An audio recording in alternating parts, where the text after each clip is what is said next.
Oddities, late night movies with Rob and Zack. This is a podcast about cinematic oddities where we discuss any media that is too bizarre, abnormal, or off-kilter for contemporary audiences. Occasionally, these projects gel. Most times, they crash hard into the realm of obscurity. Join us as we delve into the cult classic swamp. I'm Anck-Su-Namun. And I am a librarian.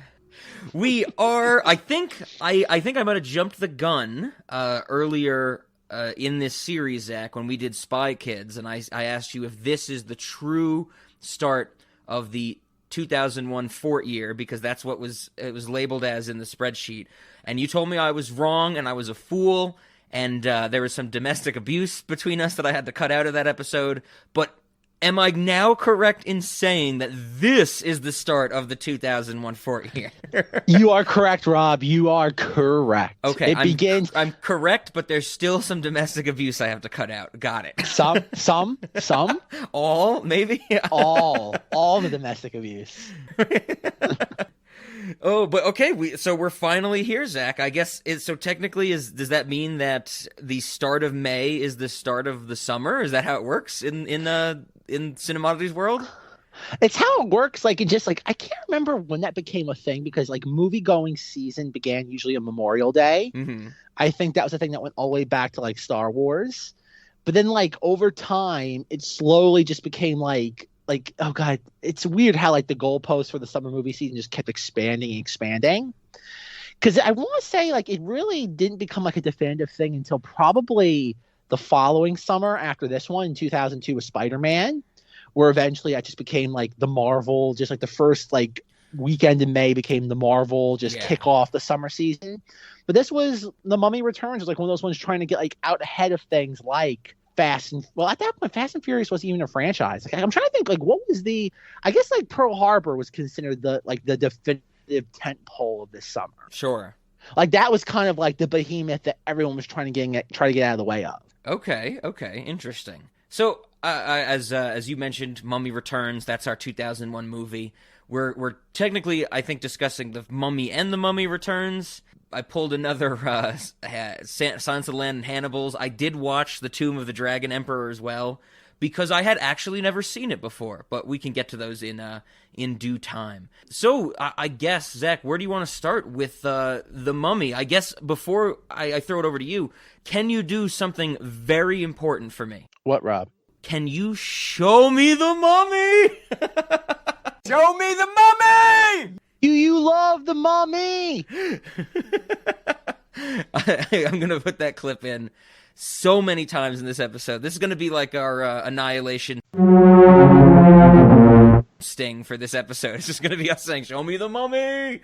Every time one of us says mummy, we just play the sting. Show me the mummy!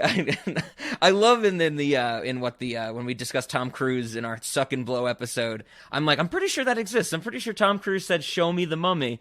And Zach's response is, I hope that isn't real. And oh boy, if you've heard that episode, you know it is in fact real. Oh, yuck. One thing, speaking of musical stings that we use on Cinemodities, is it true that if you have a Tesla, you can actually make your own car horns? Like, you can, like, plug a USB drive into it and choose your own horn? I have not heard this, but this might be the thing, if true, that gets me to save up for a Tesla. Because I would love to have some of those crazy, like, Animal Collective noises that we've talked about as my horn.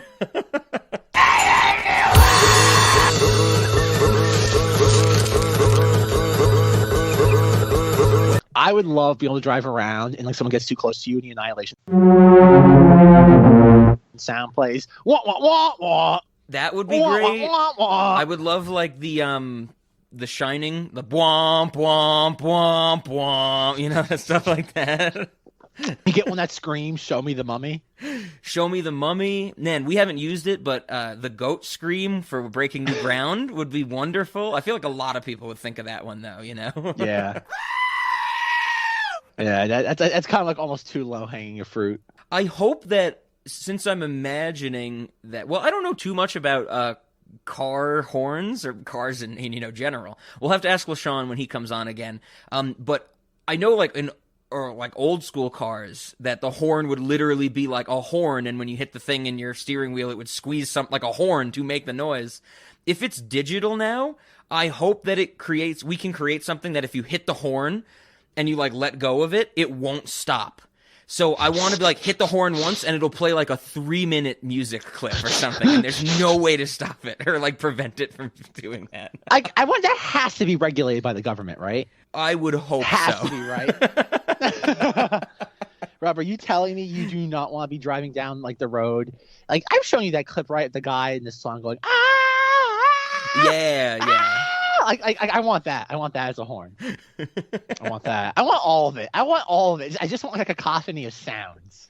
Absolutely, absolutely. I mean, can you imagine, as New York City has historically been just constant horn honking, if it was just like everybody had a different musical sound on their horn? And it was just, like all over the place. And I mean, there's some precedent for this. I mean, I don't know what movie it's been in, but I'm sure it exists. I know it exists somewhere where La Cucaracha is somebody's horn, you know? Oh yeah. And God, so Rob, could you imagine? Are you making an Ant-Man reference, Rob? There is no way Ant-Man is the first one to do that. There is no way.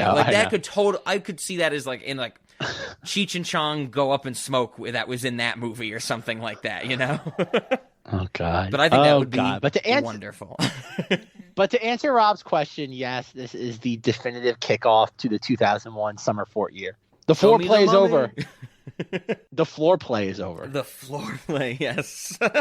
So I'm glad. I know that I mentioned it in the last few weeks that it's all downhill after Josie and the Pussycats and Freddy Got Fingered.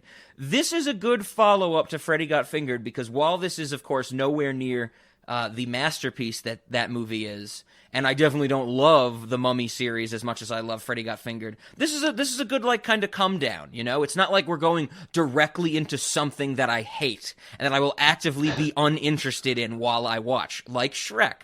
So at least the Mummy, I had some fun because I got some nostalgia and some context with it. But I have to say, things worked out. We didn't just, take a huge cliff dive to rock bottom. It's like a slow ramp to the bottom in this 4 year for me, which I'm very happy about. Is there anything for the rest of the 4 year that you're excited for? In terms of the movies, probably Rat Race. Okay. In terms of things that I will I have interesting things to talk about. I am excited for Final Fantasy: The Spirits Within because I have so much to say about Final Fantasy that I will finally get to talk about on this podcast. But I mean, what else? No, I'm not excited for Jurassic Park 3. I think that might be the one I'm going to actively see if I might just do the cliff notes or something. I don't know if I can handle watching a goddamn dinosaur movie ever again in my life. Have you not? We could have that discussion right now, and I would not have to see that movie. There's nothing that happens in that movie, Rob. The raptors talk. Okay, we're done. I'll just edit that out. I'll put the intro. I'll put the outro. We'll release that. It'll be our shortest episode ever. Can we have your description of the franchise from the Dinosaur Boogaloo episode as the Jurassic Park 3 episode, where it's like the first one, have children. Second movie, have children. Third movie, raptors can talk. Yeah. Fourth movie, have children. Fifth movie, have clone children, and that's just like oh man. I mean, yeah, so I'm fine with that. I'm not excited. I mean, and then other than that, I mean, maybe Legally Blonde will be kind of fun. I haven't seen that movie in so long that that's what I'm like, okay. And then everything else is kind of tangentially related. I mean, I am excited to talk about the score, just to talk about the behind the scenes stuff with Marlon Brando, hating Frank Oz. That's exciting. And then, I guess Jeepers Creepers. Jeepers Creepers will be fun because we get to talk about a convicted criminal. No, Rob, we can't be vague. Pedophile. Pedophile. I thought that was going to be something like if I said we get to talk about a convicted pedophile, you would immediately go, save it! Don't spoil that! No, Rob, that is the only talking point about that movie. There's only one monster in Jeepers Creepers, and it's the director. I like that.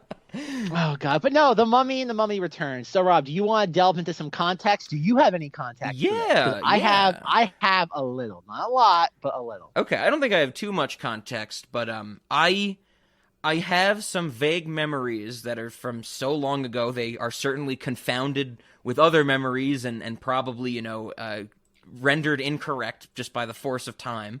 But I am incredibly certain that I saw both of the first Mummy and The Mummy Returns in theaters. I know for The Mummy, when it came out in 1999, I would have been like 6 because it was before my birthday. Yeah. But for some reason, I think I saw it in theaters with my dad.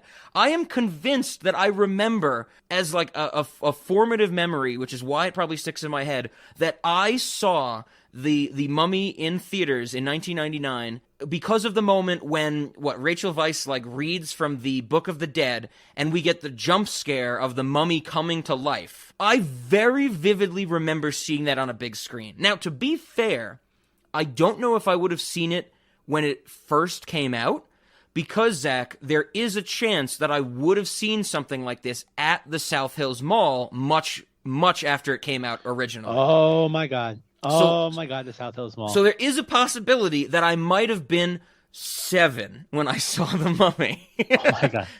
But I am incredibly certain that I saw it in theaters, the first one. I am 100% certain that I saw The Mummy Returns in theaters. That one I had more memory of in the big screen. I remember like the pygmy scene and stuff, watching that in the theater. So I'm sure that I saw both these in theaters. I've known about these movies because of that for so long.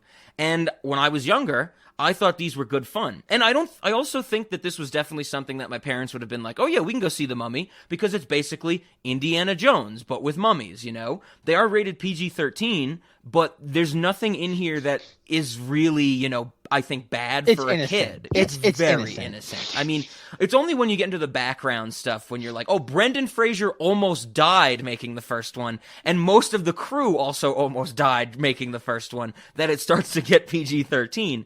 But these are very much, you know, like cartoonish, comic booky type movies in terms of tone and stuff. So I definitely don't think this was something where it's like, oh, you can't go see The Mummy. But I am sure that I saw these in theaters. I'm sure then that I saw them like later in life, like maybe continually in the early 2000s, whether it be through TV or maybe a VHS. I don't think I had this on VHS, but I've always known about these movies. This was like my first introduction to Brendan Fraser. I would argue that today this is what most people remember Brendan Fraser from, because as we talked about, no one saw Monkey Bone or wants to rewatch Monkey Bone. I know everybody wants to forget Crash. Other than that, you know, maybe Encino Man would be the other Brendan Fraser thing, but we'll get more into Brendan Fraser. But that's my context that I knew about these movies, and I have to say, like I said, it's a slow ramp down to the bottom. These were pretty fun. I had some fun rewatching these movies, so I'm glad that we're talking about them before getting into things like Shrek and Pearl Harbor and AI and stuff like that. Oh God, AI. Oh God, AI. I feel like AI is gonna be the most painful. Like, say what you want about Shrek. You might not like Shrek, but it's going to be easy to talk about. AI is going to be us just like frustrated. You could tell me right now that AI, the actual length of that movie, is less than 3 hours, shorter than Pearl Harbor, and I will be like, I believe you, but it does not feel that way. AI feels like it is. No. Like, I feel like I will start AI, you know, maybe when like the sun is out, and by the end, the sun will be rising the next day. I also meant the sun's out, as in like it just burnt. It went supernova and burned out. That's what I thought you meant, and I'm like, accurate. Yes, accurate. That's fair as well. But no, I think AI is what happens when a computer makes a movie. Yes, absolutely, 100%. I mean, so yeah. I mean, but we're not there yet. Thankfully, I'm still relatively happy. I'm riding the high of Freddy Got Fingered, I guess you could say. But The Mummy and The Mummy Returns, I think they're good fun. I know we'll get into it for sure as we talk about it more. And like I mentioned, I did watch The Mummy: Tomb of the Dragon Emperor because I had never seen it before. So we could probably talk a little bit about that because I know Zach didn't rewatch it for this, but he's seen it before. But yeah, I mean, that's my context, that I actually saw these when I was young. I enjoyed them then. I enjoy these for the most part now. I have a lot of issues with some of it. Specifically the second one. I think I went into Stockholm Syndrome at the end of the second one. There was like a good 15-minute period at the end of The Mummy Returns that I could not stop laughing. Like, I was so giddy. Like, you know, it was like sleep deprivation type of giddy at the end of The Mummy Returns that I was just losing it. But yeah, that's my context. So I guess if I was like Zach, I would be able to say I had my ticket stubs for these movies, but I Rob. never saved my ticket Rob. stubs. So You that know leads exactly to where I'm exactly how many ticket stubs do you have for these movies? Unfortunately, Rob, I have them only from one viewing. Unlike Spy Kids, I did not see this twice in theaters. My introduction, I guess when I really think about it, my context is going to be fairly involved with this. This was kind of my coming into my own when it came to my interest in movies. I remember because at this point, if you look at all the movies I'd go see in theaters, just going from my ticket stubs, my first ticket stub I have is Pokemon, the first one, Pokemon 2000, Thomas and the Magic Railroad, The Grinch, 102 Dalmatians, Castaway, which this day I still can't believe my parents took me to go see that. Miss Congeniality, Recess School's Out, Spy Kids again, Pokemon 3. This is the kind of fodder, and obviously sprinkle a Star Wars in there. So I remember in the spring, I guess May of 2001, all the kids at school, again, I was in third grade, Rob was in third grade, but this is when I'm still living in Florida. All the kids were going to see Mummy Returns, and mother's that's just too scary. That's just no. And I'm like, Mom, they're having commercials for it on Nickelodeon. It's not scary. They wouldn't be I think about it. 8-year-old me was convincing my mother to see it based on marketing. Be like, Mom, they wouldn't have commercials for this on Nickelodeon if it was too scary. And it's only PG-13. She's like, well, if you promise you won't get scared, like Rob said, one of the biggest things was the little pygmy mummy. That was that was featured in all the marketing for this. But much like how I've talked about it on the Star Wars podcast, there was a certain time period that after April, and because how school worked in Florida, school basically ended mid to late May. But by May 1st, we couldn't have any fun because that was in my mother's mind, it was this weird sort of extrapolation of the it's a school night mentality. Okay. And that oh, it's the end of school. We don't have fun the end of school. We worry we concentrate exclusively on the end of the year of school. So it's either it's a Friday before a weekend, we can't go to the movies because it's the end of school. And I'm it's kind of to make a weird sort of connection. It's Rip Torn in the chicken sandwich at dinner. Sure. It's you better eat you don't get to eat. You are at the dinner table. You do not eat a chicken sandwich. I'm telling my mother 8 years old, I'm an adult. I can eat a chicken sandwich if I want to. And so I looking at the ticket stub, and this one, as Rob knows, once we started getting into the high school years, I had to be the first one to do everything. Yep. The most extreme example of this is the time I waited 7 hours online to be the first person into the first showing of Star Wars: The Force Awakens at the Galleria. And I'm still infuriated to this day that they were interviewing people outside the theater at 5 p.m. being these are the biggest Star Wars fans ever. They're waiting outside for 2 hours. I'm like, horse shit. I've been waiting for 7 hours. Go view your journalistic integrity. Talk about an oxymoron. And sit there and come into the goddamn theater lobby and talk to the real fan that's been sitting there for 7 hours. I missed the birth of my child for this. Interview me. Oh, yeah. In all honesty, if I had to choose between a birth of a child and a brand new Star Wars movie, I don't want to be a bad person, but I think we all know what my decision would be. I think the accurate representation of what would happen is that whoever you were having a child with would also be a huge Star Wars fan, and that kid would be born in the line for the Star Wars movie. No, Rob. No, Rob. That would take During away the movie? from the Star Wars. They would that would take away from the movie. They'd be told to stay at home and don't get in the way. Remember, as Rob can tell you, there's only one priority in life, and it begins with the word star and ends with the word wars. But no, anyway, back to the Mummy. The movie came out May 4th, and I did not buy the ticket stub. I did not get to see it until May 26th. This is very similar to the Grinch thing, where I didn't get to the Grinch until the Grinch came out the beginning of November, and I didn't get to see that until what was it, 2 days after Christmas? Sure. Because that's just how my mother was. My mother's it's no. We have fun once everything is over, and it's I don't get it. So I remember wanting to see it. I got to see it, and I want to say that it was my first PG-13. No, it couldn't be Castaway. I saw Castaway in theaters. I think it was my first PG-13 movie, and that I wanted to see it, and I enjoyed it. I enjoyed it. I didn't really care about the Mummy. I know my nephew and like his family, like obviously they knew all about these movies. Actually, The Mummy Returns was my first time ever seeing a DVD player in action because he had that DVD. Okay. And I was just blown away because I never had a DVD player. He had that, and it just drove me nuts that he didn't just have one DVD player. He had one in his living room and he had one in his bedroom. And I'm just like with my little VCR in my room, and I'm like, I was just so jealous. And he was younger than me. It drove me nuts. But I remember him like just showing off his DVD player and like being like, oh, look, you don't have to fast forward. You can just skip to different chapters. And my little like 8-9-year-old mind was just blown. I'm just like, what? You don't have to like spend like 20 minutes fast forwarding. And that weird thing, it's like if you're looking for a very specific part in the movies to fast forward, I missed it. You have to rewind it. I got fast forward again. Just have to like deal with the fact you have to watch through like 5 minutes of the movie you don't want to watch. And then like I'm being like, oh, I can still remember being like just like blown away by that.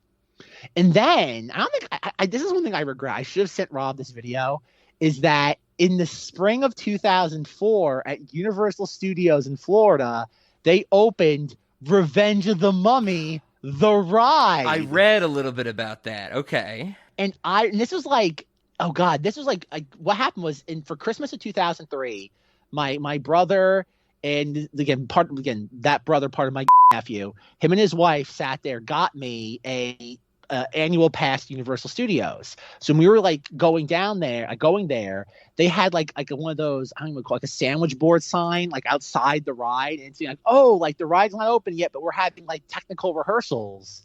And it's like, what the hell does that mean? Like, to like how old was I? 11-year-old. Like, what the hell is a technical rehearsal? What does that mean? And it's like, oh, that means like they're doing previews of it. And I was just like, oh my God, like this is the point where like I'd never been on a roller coaster before. And it was like, oh my God, like I don't know what this is like. And I remember doing the ride and just being blown away, being like, oh my God, this is the coolest thing ever. I mean, to this day, it's like probably like one of like the most fun like theme park rides I've ever been on. I actually have 2 of those like after the ride pictures, like you buy afterwards. I have one with like, I actually have 2 of those from like the first time I went on it, and then like the time like where my father actually came with us and he went on it as well. Like it's kind of a shame that like it's one of the few like last genuinely good rides Universal's built that's not just screens.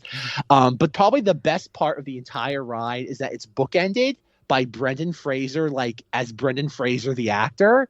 The ride actually ends with Brendan Fraser on a TV screen being like, "Oh, I'm glad you enjoyed our ride," and somebody hands him like a cup of, it's like a mummy hand handing him a cup of coffee, and he's like, I wanted espresso, and he gets attacked by the mummy, and that's just how it ends.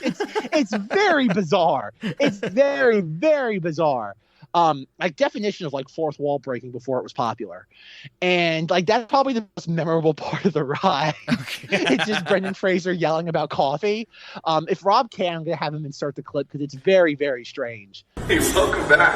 Hope you enjoyed yourself. I would have enjoyed this interview a lot more if I had gotten my cup of coffee. Thank you. But like when that whole thing was happening with that ride, like I wanted to go back and get the movies. And so like I have both The Mummy and The Mummy Returns on DVD. Unfortunately, they're both like in full screen, so like a third of like the image is cropped out. But like over time, like I always like for the longest time, I always just loved The Mummy Returns. I didn't like The Mummy that much. I thought it was dry. And then about a few years ago, I went back and revisited them, and I absolutely hated The Mummy Returns because I'm like, God, this is just like, it's just like there's no story. It's just action. It's just guns. And then like I'm like, wow, that first one's really good. It's probably like oh God, it's probably like the 3rd best Indiana Jones movie we've ever gotten. And then like for this discussion, I went back and rewatched both of them. And I really found the first one dry again and kind of like the second one.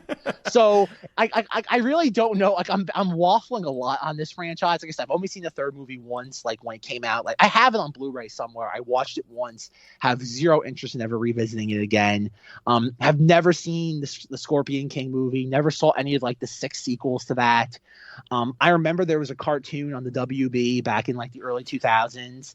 The most memorable thing I remember that from was like they used to have commercial bumpers for it. It was like Imhotep is like a spider, and it's like Spider Mummy does whatever a Spider Mummy can. And it's like supposed to be like this weird sort of like mashup of like the Spider-Man theme. Yeah. I'm glad you bring up the animated series because I did not know about that. If I had heard about it, I had completely forgotten it, but I found it in my research for this.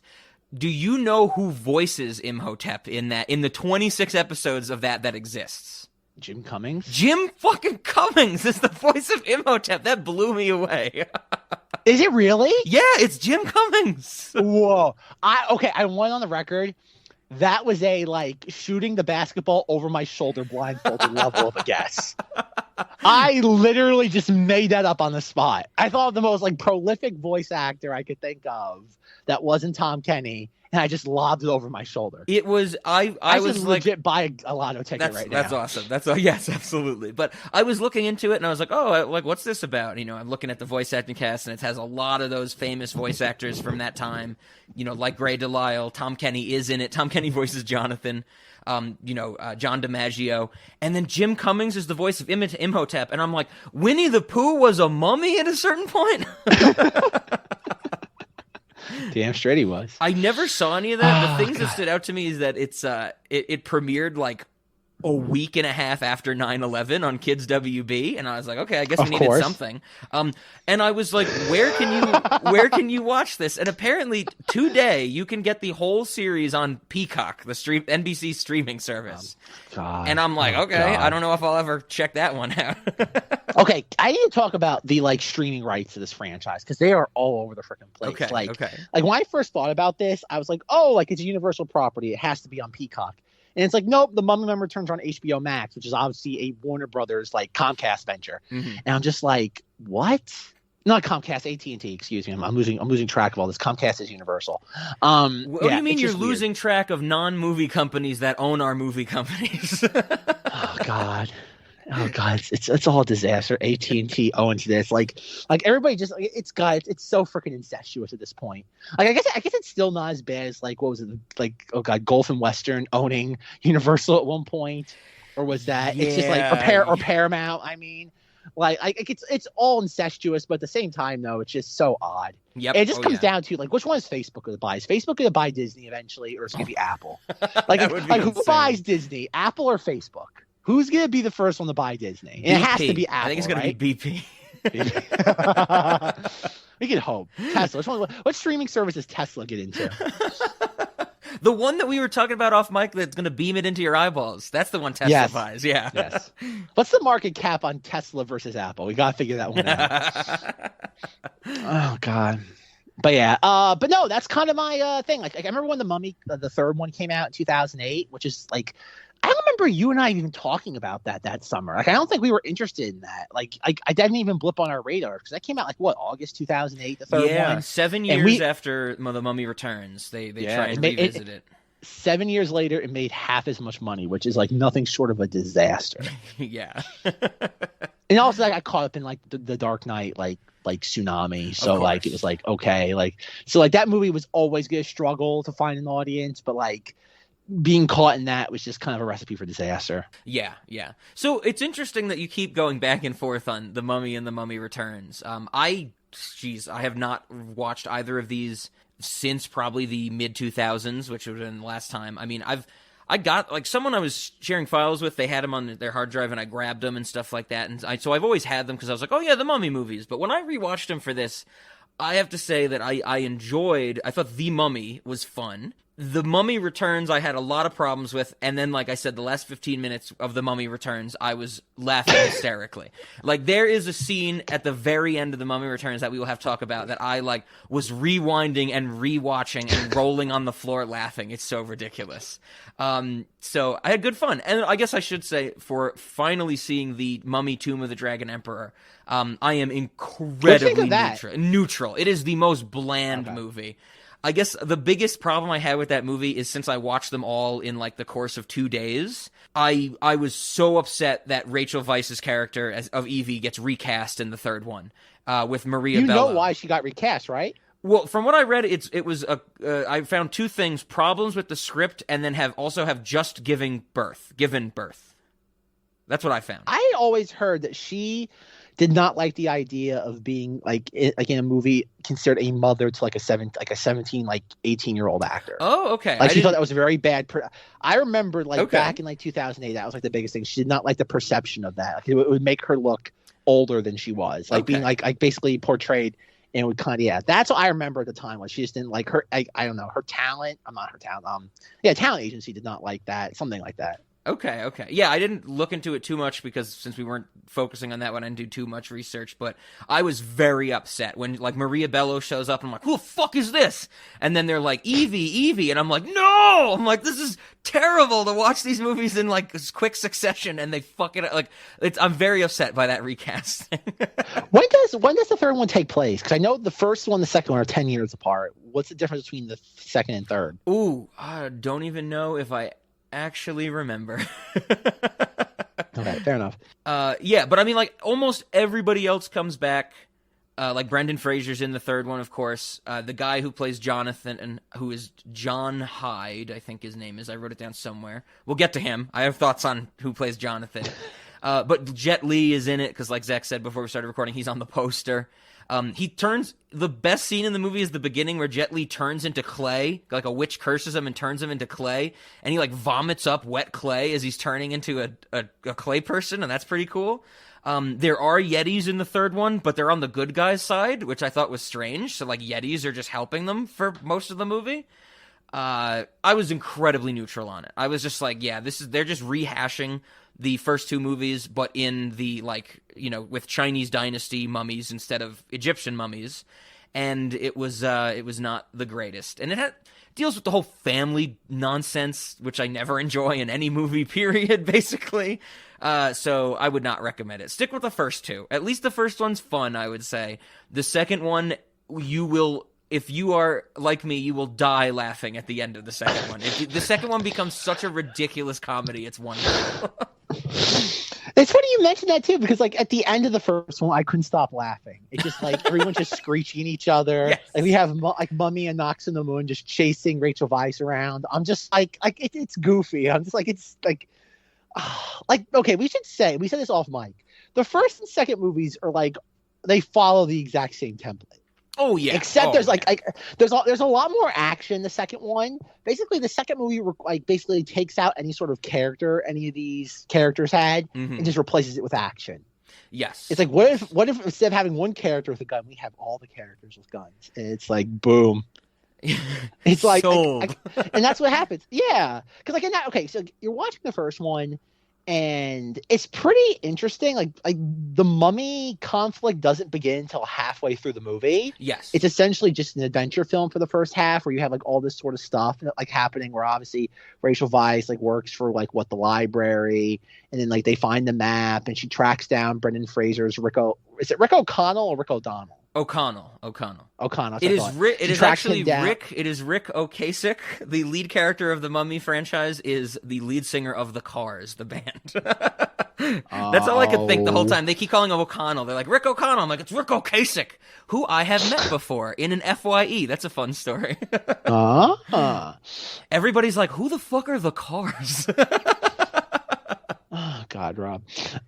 They did the Circuit City song, Zach. I got you just what I needed. Remember that in all the Circuit City commercials? Oh yeah. Look at this. Yeah. We got to talk. How have we gone so many movies into 2001 and not talked about Circuit City? Yeah, my brother-in-law, he's always inviting me over to watch his big fancy TV. And you hate him for it. So you want something bigger and better for a lot less money. Yeah. At Circuit City, we have all the hottest new TVs, from HD TV to plasma, LCD, and more. And with unbeatable prices guaranteed, you'll find the perfect one. Circuit City. We'll get to that, Rob. Remember, Rob, we're going to talk about that. Remember, like at the halfway point through the fourth year, we have to talk about the special on CBS, like 100 Years, 100 Thrills. Yes. And we see people like, eating like slices of plastic cheese. With the cellophane wrap. I thought you were about to say that we saw them eating Circuit City, and it's like, no, that was a few years later when they were going bankrupt. Everyone was just eating Circuit City. I miss Circuit City. Yeah, so I don't know where I was going with this. But yeah, okay. Evie tracks down Rick O'Connell as he's about to be hung because he's just. Do they say why he's being hung? I don't. Is he an infidel? I don't. Yeah, I think it's something like they capture him being like not a grave robber, he's searching, like he's like treasure hunter type of thing. Okay. And that's no bueno, because there's some weird backstory that I wasn't fully tracking about how like Brendan Fraser's character Rick Ocasek was in like the French Legion, and I think that's what like the beginning is supposed to be with Benny and like them fighting somebody, and he's like in some actual military outfit, but then he leaves that outfit and becomes more of just like an adventurer, and he gets caught somewhere he isn't. I think that's what I gathered, but I was so blinded by what was going on in like the beginning of this movie, because I was just like, I want to see the scene where Brendan Fraser almost dies, because I feel like everybody, or maybe not everybody, but a lot of people know that when Brendan Fraser got hanged in this movie, he almost like died in real life, and I was just like, I want to see it. He's also in jail because he sexually assaults Rachel Weisz because he steals the kiss from her, and I'm like, no, you're going to jail, you're going to prison for that, because he's already in jail. Each year, 1 million Americans commit crimes and are sentenced to prison. But the crime doesn't stop there. Prisoners who commit crimes in prison are tried by a special prison court. You're guilty of crimes in prison! If found guilty, they are sentenced to prison, a special prison within prison. Rick Ocasek shows up halfway through the movie. So we have that moment. She gets him rescued. She promises like the warden of the prison to give him like a cut of the treasure. Yes. They go looking. There's all sorts of just like adventure stuff. Like obviously like the Magi are there who are to kind of like keep like Imhotep never from being resurrected. Mm-hmm. And they unwittingly like resurrect Imhotep. And then basically becomes like, okay, how do we put the genie back in the bottle? Yeah. And like that's fun. The fact that like Arnold Vosloo's character of Imhotep never speaks English except for like one specific moment in the second movie. Yes. Which makes sense, but then they never circle back around to it ever again, which is odd to introduce that and never to touch upon it again. Well, I think it's fine because we should say the line he says in English is "Show me the mummy," so it works perfectly. God damn it, Rob. God damn it. Show me the mummy! No, I really like the structure of the first Mummy because of what you just described, that it's like the first half. I think it's either like the 50-minute or the hour mark that the mummy finally shows up or gets resurrected. And I'm really into that because I just love the idea in any movie, which all the mummy movies seem to get at. I love the idea of just human ignorance. Like, you know, the whole thing in the Mummy where they're like, you know, no, nothing bad ever came from reading a book. Like, we're going to all these temples and we're just doing whatever the hell we want because we're humans and we can do anything. And that they cause problems just with their ignorance and arrogance. And I love that idea in movies. And that's like what that first hour of the Mummy is, where they're just like, well, it's like it's on the planet Earth. We deserve to own it or capture it. And they're making like the game out of like who gets to Hamunaptra first between them and the Americans. And I'm like, this is like a testament to man's ignorance. I love it. Yeah, like, but again, like this is like that's the thing about this movie is like it's almost too clever for its own good, and that like, well, no, like not for like by today's standards, it is not by like 1999 standards, because like you look at this, and like the second one kind of falls into all like the pitfalls you'd imagine this type of movie would, where it just relies so much on action. And just ignores any sort of just like character moments. And like people have to realize that the reason why we like movies like Indiana Jones and stuff like that is the characters are fun. The characters are the backbone and like the skeletal structure as to why these movies resonate. And you look at like what's happening now with films of that sort of ilk. You don't get that. You just get the bombast and the spectacle, which is kind of the issue with the second movie.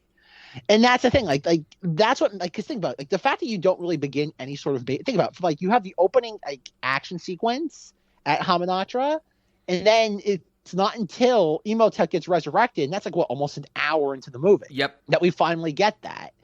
And in that time frame, though, you get all these really nice character moments, whether it be like Evie knocking over all the bookcases, you get all sorts of just like Jonathan nonsense. We get like the fact that like the Magi set like the ferry on fire and it's just like drifting down the Nile River as it's like on fire. Like you have like I said, there's little like moments like that which make a movie. Yeah. Like nobody a lot of fun. Cares about Rick. Nobody cares about Rick O'Connell with his like dual like pistols shooting Imhotep in the face. Well, Zach, I think we need to mention clearly the thing that makes the second movie so good is the like D plot that Brendan Fraser is a warrior chosen by God, and Rachel Weisz is the reincarnation of some famous Egyptian princess. That's the only reason it's good, right? No, Rob, you're forgetting the E-plot of The Mummy Returns. And that guy in red robes just wanders around the set of the movie. Yes. He has okay. In the second movie, there's a bunch of characters, but there's this one like older guy in like the red robes, and he literally has no importance to the plot other than the fact that he awakens Anubis's army. Yeah, exactly. And he's literally like sprinkled throughout the entire film, has nothing to do until the script tells him to do something. And you could very easily have given that like role or that moment to any other character in the movie. Yep. Oh yeah. Like I like in the first Mummy movie, there's a part where they cut off Imhotep's arm and he just puts it right back on. Yeah. I'm just like, okay, I was just dying at that. I'm just like, of course. Of course, if you cut his arm off, it just goes right back on. Like at one point, I'm like, because I didn't remember. I'm like, oh, is he going to grow another arm? I'm like, please let him grow another arm like a lizard tail. I'm like, please. Grow two like, arms like a hydra. Exactly. It's like, nope, he just puts it right back on. It just like adheres immediately back. And I'm like, all right. I'm just. Yeah. Oh yeah, absolutely. It's goofy. Like that's the thing. Like there's a difference between like goofy and then schlock. That's goofy. The second movie is very schlocky, where you have like the pygmies, and the pygmies are just like kind of just like vicious. And they just kind of sit there like you have them like they constantly keep shanking some of the people, and then like one of them flings over like at one point we see Jonathan and one of the, like the bad guys in red, and it's like, oh, they can't go past those markers. Yep. They're like ancient burial like markers. And the little like pygmy just like flings himself like kind of what would you call it? Like flings himself over and just starts like stabbing the guy, and he starts screaming, and the pygmy screams back at him and runs away. Yes. That's schlock. Oh yeah. Oh, absolutely. Yeah. That's unintentional schlock. That's a good point. That the first one is much more goofy, which is probably why I found it so much more fun than the second one. And then, in all seriousness, cramming in the warrior chosen by God nonsense, and Brendan Fraser having a tattoo that was not mentioned at all in the first movie drove me fucking crazy. It's not there in the second first one. movie. Yeah, it's not there. And so... And he even says, like, he's like, I got this when I joined the military, like, 20 years ago. Yeah, and there's some mention where he's like, oh, I'm just this kid from an orphanage, and it's and the Magi dude is like, no, you are warrior chosen by God, and I'm like, fuck you, movie. But the first one is so much more goofy in a fun way. Like, I love this, the goofy scene that stood out to me in the first one is when, like, Imhotep is back in Cairo and trying to get Rachel Weisz for his reincarnation thing for what's her name? We'll have okay. I guess Anck-Su-Namun. Okay, she is Unuratu to me. Patricia Velasquez will always be Unuratu because I played the Shadow of the Tomb Raider game that she's in, and she plays Unuratu. So that's what I called her the whole movie because it's shorter than Anck-Su-Namun or whatever it is. No. The reason why I've called her that ever since seeing The Mummy Returns how many years ago, I love at the end of that movie. Yes. Spoiler alert! That she's like after like we've seen 2 movies of her and all she wants is to be reunited with Imhotep, and then like he's like Anck-Su-Namun, and she's like fuck this, and he just runs away and gets hit on the head with like a boulder or something and dies. I feel so bad for Imhotep when she runs away. I'm like, how did they pull this off that I actually feel bad for him? But like I love that like he's just yelling that. He's like, oh Anck-Su-Namun. It's like ever since then. And like even like when I was watching the first one again for this recording, I just see her. I'm just screaming that at the TV. I'm just screaming Anck-Su-Namun. Okay. And then like when we see him as a mummy, he has like the like American like archaeologist like eyes that are like bad. Yes. And he's like, and he can't see anything. He's like, Anck-Su-Namun, and I'm just like, I'm just like cackling. So like I said, anytime you see someone you don't immediately recognize them, like we've all been there, right? Like you're like in a mall, you're somewhere, and you see someone like you kind of recognize them on their physical attributes, but you're not sure if it's like that specific person. Just go up and be like Anck-Su-Namun. Perfect. And if they recognize you, they'll know. So it's perfect. And you're like, oh no, I'm sorry, and you just walk away. It's a win-win. It's an icebreaker. That's what it is. Anck-Su-Namun! Step away! No! Anck-Su-Namun! Anck-Su-Namun! I like that because if you say like you go up to someone, you're like Anck-Su-Namun, and they don't. One, they could not realize it's a name and just be like, what? If they do think it's a name, be like, no, I'm like Jennifer. So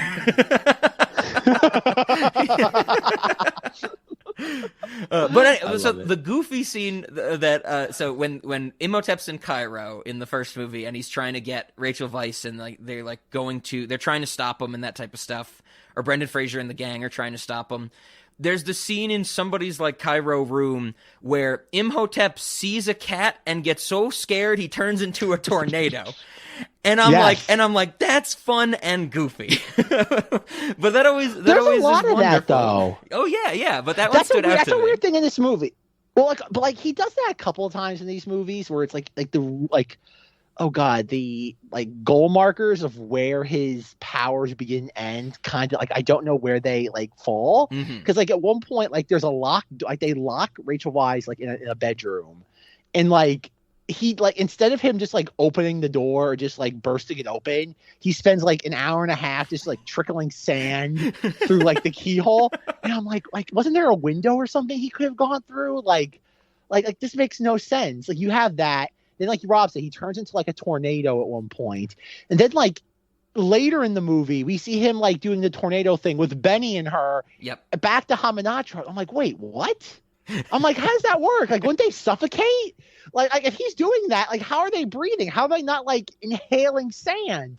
I'm like, what is going on right now? He makes air bubbles like Aquaman does in one and only one of the DC movies. It's perfect because we don't need continuity, Zach, if they've taught us anything. Because in the second movie, Imhotep just has the Force.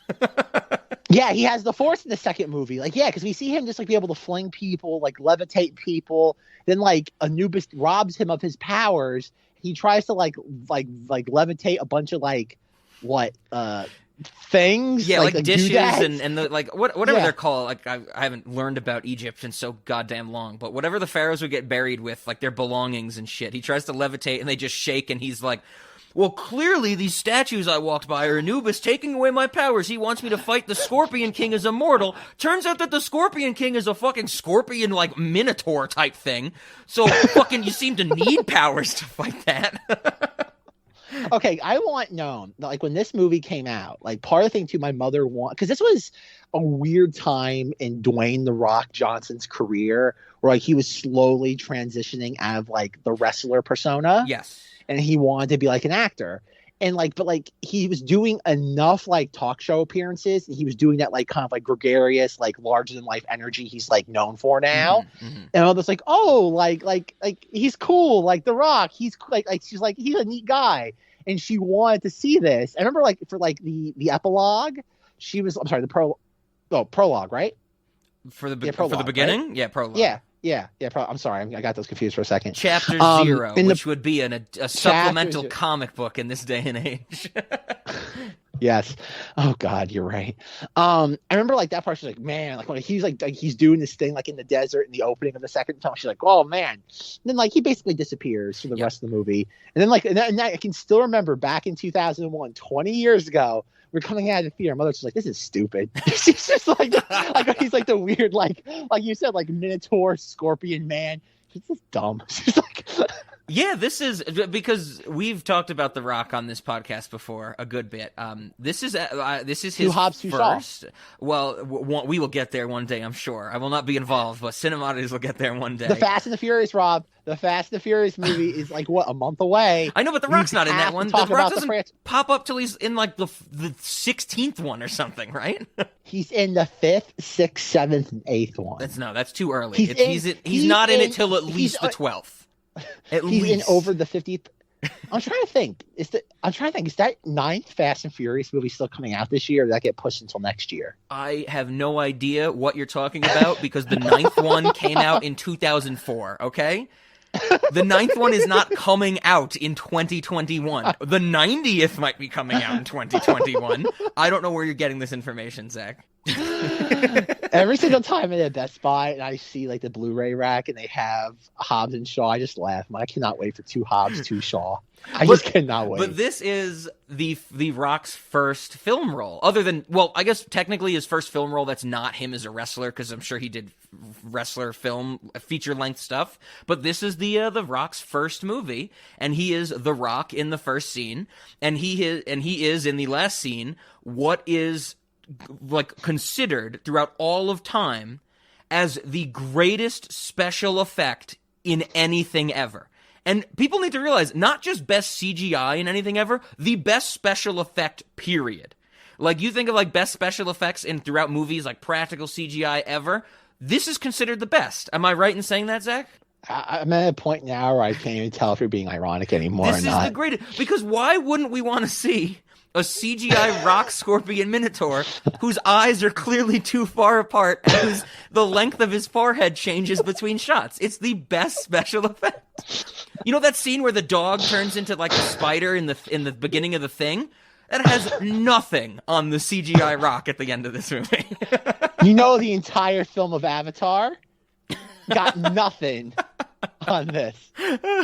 No, I remember, like I said, I haven't seen this movie in so long, but like if you know anything about the Scorpion King in this movie, it is considered like laughably bad, and I was very excited to get to see it again, and it is laughably bad. Like I said, his forehead changes size, his eyes are way too far apart, and you read stuff about how it was rushed and stuff like that, but I don't care. It looks fucking ridiculous.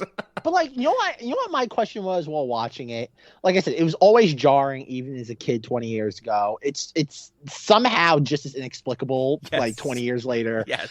But like that feels like a moment like John Peters and the Spider thing, whether it be Superman or Wild Wild West.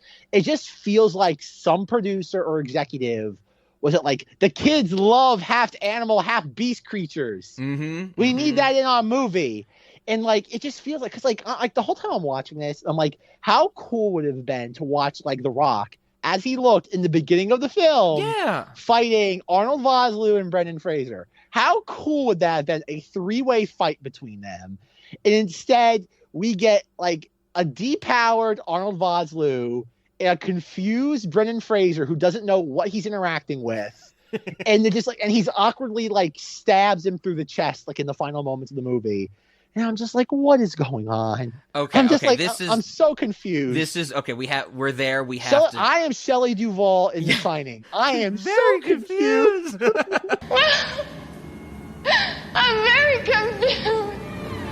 I just need a chance to think things over. Okay, this is the moment. This whole like set piece at the end of The Mummy Returns is when I was just. I think it's like I think it started when Brendan Fraser throws the dynamite at the pygmies on the tree, on like the log, and the pygmies fight over the dynamite, and then it blows up the log and they all fall. They march. No, one of them catches it, and they march across the thing as it explodes. That is a very comical shot as well. That is when it started that I started laughing, and I don't think I stopped laughing until the movie ended.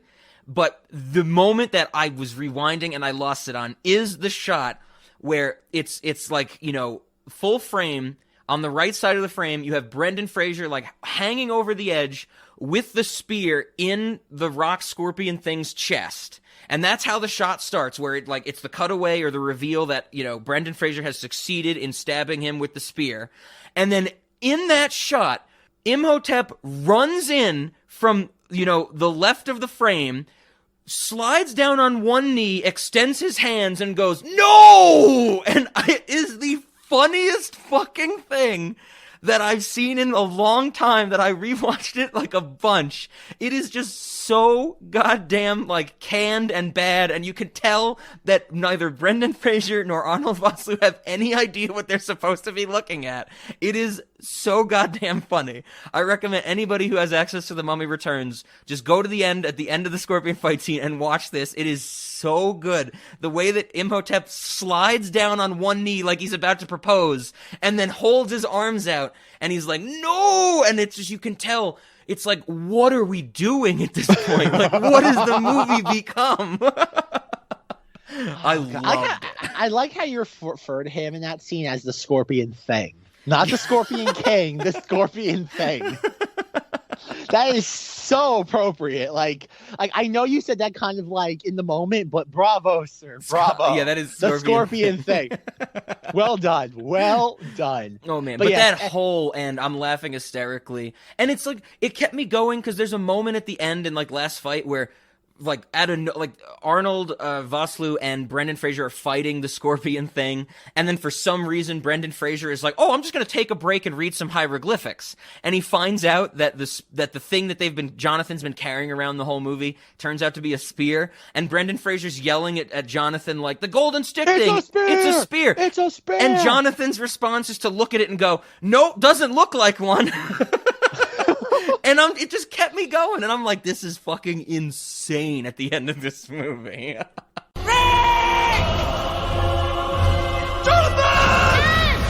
It's a spear! The gold stick thing! It's a spear! Really? Doesn't look like a spear! No! It's because it opens up into one! Yes, and? Doesn't! It opens up into a spear! But like, you don't think it's so like what makes this movie so refreshing is that like it's just like it's cotton candy cinema, but like not in a bad way though. Like this movie is the second one is so goofy, yet it's not like I'm trying to think of a modern example of this. I guess we'll make this is gonna be the never-ending punching bag of cinemodities, but the 1-2 like cancerous punch of like Infinity War and Endgame. Sure. Is like both movies are just dumb and like they're dumb and goofy when you boil them down to their essence. Yes. But there's something infinitely less pretentious about The Mummy Returns. Oh yeah. And it's also like it's almost like there's like almost like an effervescence to it. Like it's like bubbly. It's like, oh God. It's almost like a seltzer like on a cold like on a warm day. Sure. Is that like it's not gonna like sure there's a little bit of bubble and fizz, and yet like on the other hand you have like the Avengers thing of just like the most like just like sugary, oh God, like leaves like this weird like tacky feeling in your mouth of root beer, and which is that where it's just like both like are like not that different at the end of the day, but one just weighs you down while the other one doesn't. One is Fresca, one is like dollar store root beer. Yeah. No, that's a good way to put it. I mean, that's how I would say I feel about like, you know, this whole like ending bit that I've been discussing, where it just is so kind of, you know, just bubbly, and it just keeps going, and I'm laughing at it, and I'm just riding the train, and it's good, it's fun. But even at that ending, where like they like what? Brendan Fraser basically, oh God, impales the Scorpion thing. Mm-hmm. And then like what, the floor opens up like after Arnold Vosloo does this weird like sort of like risky business slide. Yeah. And then like Rick O'Connell, Imhotep like get sucked into the ground where it's like this weird sort of just like what? Like there's the Tool video for you, Rob. Like this like infinite chasm of just like but I don't know what they even call it, like things like just bodies. Yep. Like clinging to them. And like Evie saves Rick O'Connell, and Imhotep's just yelling at Anck-Su-Namun, and she just runs away. Inexplicably runs away. Yes, that is very strange, but that's the point where I'm laughing at it, and then I'm like, I think in like real time, if you had recorded me watching The Mummy Returns, I'm just like laughing constantly ever since the Pygmies got blown up. Because we also have to say that after the Pygmies get blown up, we have a scene of Brendan Fraser outrunning the sun. And then at the end of the movie, when he's like Anck-Su-Namun, he's like Anck-Su-Namun, and I'm just like giggling, and then my giggle gets like slightly sad, like I'm like, oh no, I feel bad for him. Then she dies. Then Rachel Weisz out of nowhere is like, you want to know what heaven looks like? And I'm like, oh my God. No, but you have the part where like the entire jungle gets sucked into like the pyramid. Oh yes, that and too. Then like we see a pygmy go like flying around the thing and it's getting sucked in.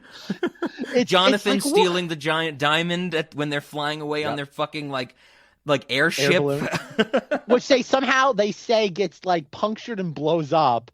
And who's the pilot's name? Izzy. We have Benny and they couldn't think of another different freaking name. Yeah. Benny and Izzy. And they're like, and Izzy is like, how am I going to fix this? I need like hot air. And he's like, you can figure it out. It's like, what? And then like he's a Deus Ex Machina. He just shows up to save them. Yep. And it's like you said, it ends with Rachel Weisz be like, "Do you want to know what heaven's like?" And then like it just ends, and it's just like, what? What is going on? I could not, because I know it came up not recently, but a little while back, and it'll always be in my mind. But at the end of the movie, when Rachel Weisz is like, "Would you like to know what heaven looks like?" The only thing I really wanted her to say was, "Do you know the number to heaven?" Because that would have been great when Rachel Weisz gets stabbed, and then the little kid could have been like, "I miss mom," and Imhotep or something being like, "You know the number to heaven." But can we talk about that moment? Like, okay, we have the part where they're trying to outrun the pygmies. They stop the pygmies by running across like the log bridge. Yes. Brendan Fraser shoots some pygmies that fucking explode when he shoots them, which is very good. But like they're like, and the kid's just like, "Dad, Mom, I have to get to the thing, or else like the bracelet will kill me." Yeah, it's gonna like suck his life essence or something. Sure. It's like whatever. And so they get there and do that, and like Brendan Fraser outruns the son. They get there, and then like Evie's like, "Oh, they made it." Then Anck-Su-Namun shows up, shanks her, and walks away. Yep. Only for 5 seconds later for Rachel Weisz to be brought back to life. Yes, it's like, what's the point? They bring her back to life. I think they bring her back to life by recreating the scene from the end of the first movie where someone is fighting somebody else and has to explain how to pronounce a hieroglyph to somebody else. And it's the exact same hieroglyph again. I kind of appreciated that a little bit more, that in the first movie, Rachel Weisz has to explain to Jonathan what the last symbol is. And then in the sequel, Jonathan has to explain to the kid what the same symbol is. So I like that nod. I feel like I would have hated it more if it was a different symbol or not Jonathan. Because it's like, I understand why Jonathan would have known that, you know? And he even gets so excited. He's like, "Oh, I know that one." And it's like, I'm like, fucking celebrate later when you've brought your sister back to life. But like, I don't get why that even needs to happen in the movie. It's just like, it's artificial, like dramatic stakes. Absolutely. It's like you kill her off for 5 minutes just to bring her back. It's just to give Jonathan. What happened was when they were writing the script, like, "Oh, Brendan Fraser's off doing Brendan Fraser things," and it's like, "Oh, what do we have the other 2 characters doing?" We don't have anything for them. Even like the Magi character, he just walks out of the movie after the second act, and he just fights in the desert and does nothing. Like, you could completely cut that subplot out. My falcon was killed. I need to leave the movie. Pretty much. He's like, "You promised to get my boy back." And he's like, "You're right." Like, okay. Yeah, because like, that scene is ridiculous, because the guy is like, he's like, "My falcon is dead. I need to leave you guys so I can tell the army that will fight the other army where to be so we can successfully fight the army." And Brendan Fraser's like, "Fuck you. That doesn't matter. My kid matters." And I'm like, "No, Brendan Fraser, you got a team of like 4 people. You do not need one more person. You should be like, we need the army in the right place."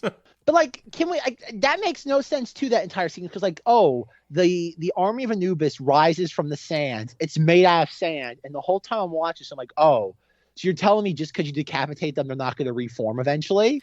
Yeah. And like, that's exactly what happens. And I'm just like, I don't care. Like, there's no stakes to it. Like, that's the thing. It's just like, I think what happened was they probably had a first draft of this, or maybe just like an outline. And they're like, "Oh crap, this is going to be like a 60-minute movie." Like, there's no reason why you couldn't condense. Like, there's no reason why this movie is 2 hours and 10 minutes. This should have been like an 85-minute movie. Well, Zach, like, I think burn the fat. You are no. This is a lean movie, because are you telling me that we don't need comical scenes of "Are we there yet?" between the child and Mr. Echo from Lost on the train? Are you telling me that we don't need that scene? That is a vital scene of the "Are we there yet? Are we there yet?" That is key to this movie, Zack. But like, you know, I guess so funny. Like, I didn't like that part. Those sort of moments are horrible. But like the moment where he goes and like stabs it, tries to stab his hand. He's like, "Oh, great aim. What do you mean I missed?" Like, "Oh, that's clever." Like, that is a witty like bit. And then even when the kid goes to the bathroom and he's like, he pulls the toilet out in order to escape. I'm like, that's a clever thing. It's just like the weird sort of just like moments there, just like other moments there, just like cliched and sandwiched in there. Those are the moments that drive me nuts. Okay. I have to say, I think I hated everything with the kid. One of my notes is when the movie started, I said, oh no, I forgot they have a kid in this one. I am not happy. No, the kid's not as like, oh God, horrendous as one would like. He's not that bad. Like, he's tolerable. Like, you can get past him. Yeah, the performance wasn't terrible, which I was much more relieved about. It's just the fact that the kid is in there, and I was so angry. After they outrun the sun at the end, the kid gets the bracelet off, and he just throws it away. And I'm like, you fucking loser! Why would you do that? Give it to your father. We clearly don't want anyone else to have this. But the thing about it, too, is that, like, what point... Like, everything in this movie feels like a weird MacGuffin, and that, like, everything is just a catalyst to get to the next thing. Oh, absolutely. It's like, what is the plot of this movie? Is that, like, try to explain the plot of this movie. It's like, okay, there's a mummy, like, Imhotep, is back to life somehow, and, like, what is the plot of this movie? I think the plot is lady fight. We have two lady fights. That is what the movie builds to. We get past lady fight. That makes no fucking sense because it's just like a Mortal Kombat scene where the crowd is clapping random points. That was at least like the first lady fight, at least between like the costumes, the set decoration, the location. That was at least engaging. Like, it was at least different. Like, it's so much better than just having Magi Man and Brendan Fraser just shooting things. At least that is different. Like, I will always appreciate a choreographed sword fight over just shooting CGI creation. Like, sure. So you agree that that's the plot of the movie, lady fight? Lady fight? No, I think that's like oh God, a spotlight moment, because that's on the poster. Oh, okay. I have to just say real quick, my note during all the lines that I wrote down when I was hysterically laughing at the end of the movie, one of my notes is just lady fight. It doesn't, like, but again, like, it's just like, I just don't like what is going on in the second movie. Like, it's like, okay, what is anyone's motivation? It's like, okay, who are the guys in the red robes? Who are they? It's like, oh, Anck-Su-Namun came back. Nope, she's reincarnated in Anck-Su-Namun. Yes. It's like, then why is he trying to bring the mummy, her mummy, back in the first movie? It's like, oh, why they need Imhotep back? Because they need to unlock the Scorpion King's army? It's like, no, it's Anubis's army. What point does the Scorpion King have in any of this? Is that like you can literally, it feels like The Rock went to the producers of this movie and was like, oh, I want to be in this movie. They're like, okay, we'll figure it out. Because you can take out the prologue, yes, and basically just have the movie end the same way the first one ends, just with Imhotep and Brendan Fraser fighting each other. Yeah, and that would be fine. I have no problem with them having to do a little team up at the end, but they're also still at odds because it's some convoluted nonsense of like whoever kills the Scorpion thing gets to control Anubis's army, and Imhotep wants to control the army for some reason, and Brendan Fraser wants to control it so he can send it back to the underworld. I think that's the idea. I like that little team up, but they're still at odds, and it would be fine with what you just said to get to that same point. But, like, this is the thing I can't figure out about this movie, and it seems like such an easy fix. And you could have very easily made this a much more interesting movie by this slight change. What you do is you keep the beginning, you keep the entire thing where you have the people in the red robes who were never explained to who they are. We never know what it is they're trying to do, other than just evil acolytes. But what they should have, we should have figured the big like reveal at the end of the first act, instead of stealing the kid, should have been, oh, they brought Imhotep back to life in order to fight the Scorpion King. Sure, because he's got the Force, yeah. Exactly, and that's what they should have done. And then we should have had our good guys and our bad guys from the first movie fighting together to prevent this from happening. Mm-hmm. And then it's like, oh crap, like the Scorpion King is like reawakened, but then Imhotep gets the power, and then like the third act is we have to stop Imhotep. Sure. Like that should have been it. Like the first act is, oh crap, like what's gonna happen? Like, oh, we brought Imhotep back. The second act is we have to unwillingly or what's the word? Not unwittingly. We have to kind of begrudgingly work together to stop this thing from happening. Yeah. And then it happens at the end of the second act. And then like, oh crap, like halfway through the third act, oh crap, like Imhotep like now has the power. We have to stop him from getting it. And yet, like, we get this weird just like amalgamation of just like rehashed things from the first movie. Yes, that fix is great because we do have an Anck-Su-Namun in like, you know, maybe the third act, so we still get our lady fight. But we could introduce that the Scorpion thing has a lover as well, so we get another lady fight in the second act. That would be perfect, Zach. We fixed it. Okay, right on. It just feels like everything with The Rock was added in post production. It feels really like does, they had yeah. It feels like they had a completely different movie in mind, and then like something either the studio or The Rock's people, like, or maybe a little bit of both, was like, oh, let's get him involved with this. Yeah. Because nothing from that prologue has really anything to do with the beginning with the movie. And this, like we said, the effects for the Scorpion thing were rushed so bad. It's like, oh, okay. And I just don't get why they just couldn't have The Rock on set. Yep. Unless they already filmed the entire movie and they had like this, like maybe they just fought a giant scorpion creature. Maybe that was maybe it was like a scorpion creature, a giant scorpion creature. And so it's like, okay, so they didn't have to reanimate the whole thing. All they did was cut it in half and just like awkwardly mat like the torso of The Rock onto a scorpion. Yeah, it could be. I mean, I definitely agree with you that it seems like they wanted to shoehorn The Rock in here.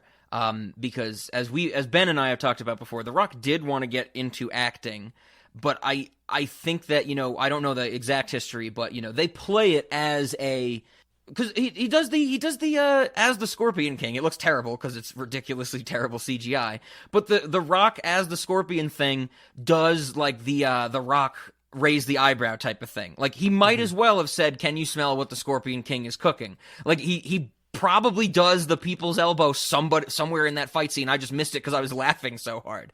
Like it definitely seems like it's like, hey, The Rock has some notoriety. We can use that in this, like, you know, in this 8-minute sequence or something. Well, yeah, it was you were making a sequel to an unexpected like smash film from 2 years earlier. Yes. Like think about like any movie like that has a sequel turnaround, especially an unexpected hit where it wasn't like planned out like today's like blockbuster franchises are, was always gonna have issues because it was just basically it was I think in one of the things I read, like Steven Sommers, the director of both of these, was that like by the end, like Sunday night after the opening weekend of the first one, the studio was like, okay, we want another one. Oh, I loved reading that the legend has it that the most consistent one I found is that the day after The Mummy came out, a Universal Studio executive called Steven Sommers and just said, "We need another one." Yeah, and I was like, "That is wonderful." But like that's what used to happen though. Like it's like this. It's not like what happens today, where like everything is planned out, a la like Star Wars, Marvel, DC, the Hunger Games, Harry Potter. Is that like you would have a movie that was meant to be a one-off. It did like exceedingly well beyond anybody's wildest dreams, and it's like, okay, we got to put a sequel into production as fast as humanly possible. It doesn't matter if it makes no sense or it's regurgitated. We just need the product out there. Before people forget about it. And that was kind of rare back in the day to have something turned around that fast. But yeah, like no, like and that's like that's such a thing. Like Steven Sommers has a really weird career in that like he had a couple of like decent films before The Mummy. And then like he has The Mummy, unexpected success. The sequel does better than the first one does.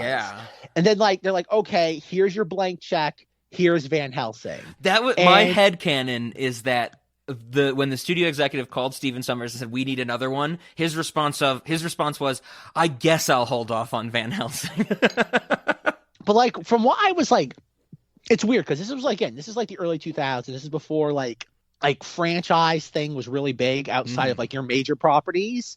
Like the thing wasn't like, oh, like he was trying to put together like what they tried with the Tom Cruise Mummy. Show me the mummy! Like a monster verse. Yes. Some might call it a dark universe, Zach. well, that's a little premature at the time, Rob. I did take another decade from to think of that terminology. They were like, what should we call it? A dim universe? A poorly lit universe? And then 10 years later, dark universe. Oh, God. Can I just say, I have to get it out here. Van Helsing, I hate that movie so much. It hurts. Like, my heart does not beat right when I think about that movie. I hate it so much. I hate that movie.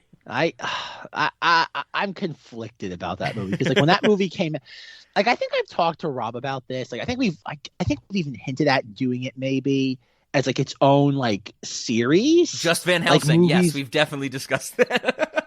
Yes, Rob, just Van Helsing.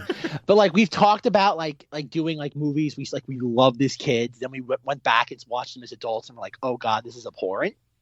Yes. I think we've talked about doing that.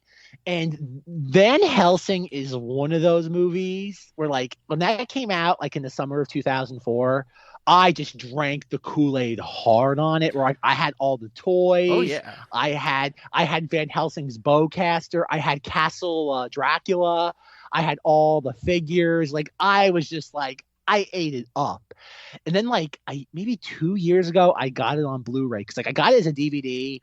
When it first came out, but it was like full screen. It was really like there. I remember rewatching it for the first time easily like in 15 years and being like, oh, this is like I don't hate it as much as Raw. Like I don't hate it. Like I think it's just bland. But like I just remember being like, oh God. Like I even like that year for Halloween 2004, I went as Van Helsing. Like I had the costume, I had the hat. I even had his little blades that he like charges up. And I just remember just being like, and this watching it again, just being like, oh God, like this is a mess.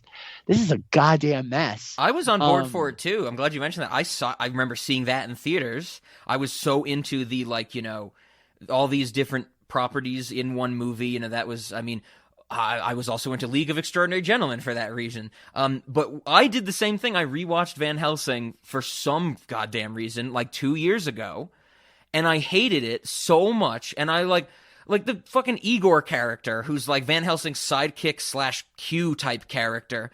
Not Igor. That was the monk. The friar or the monk. Oh, sure. I guess I'm thinking Igor was Dracula's one. Was the in that movie? Becomes Dracula's like second hand man. So yeah, whoever Van Helsing's like sidekick / Q character was, I was like, I actively want this person to die. Like I hated his performance so much. I was like, I am ready to bully someone off of Twitter. Like I hated it so goddamn much. It was a nightmare. I was so upset.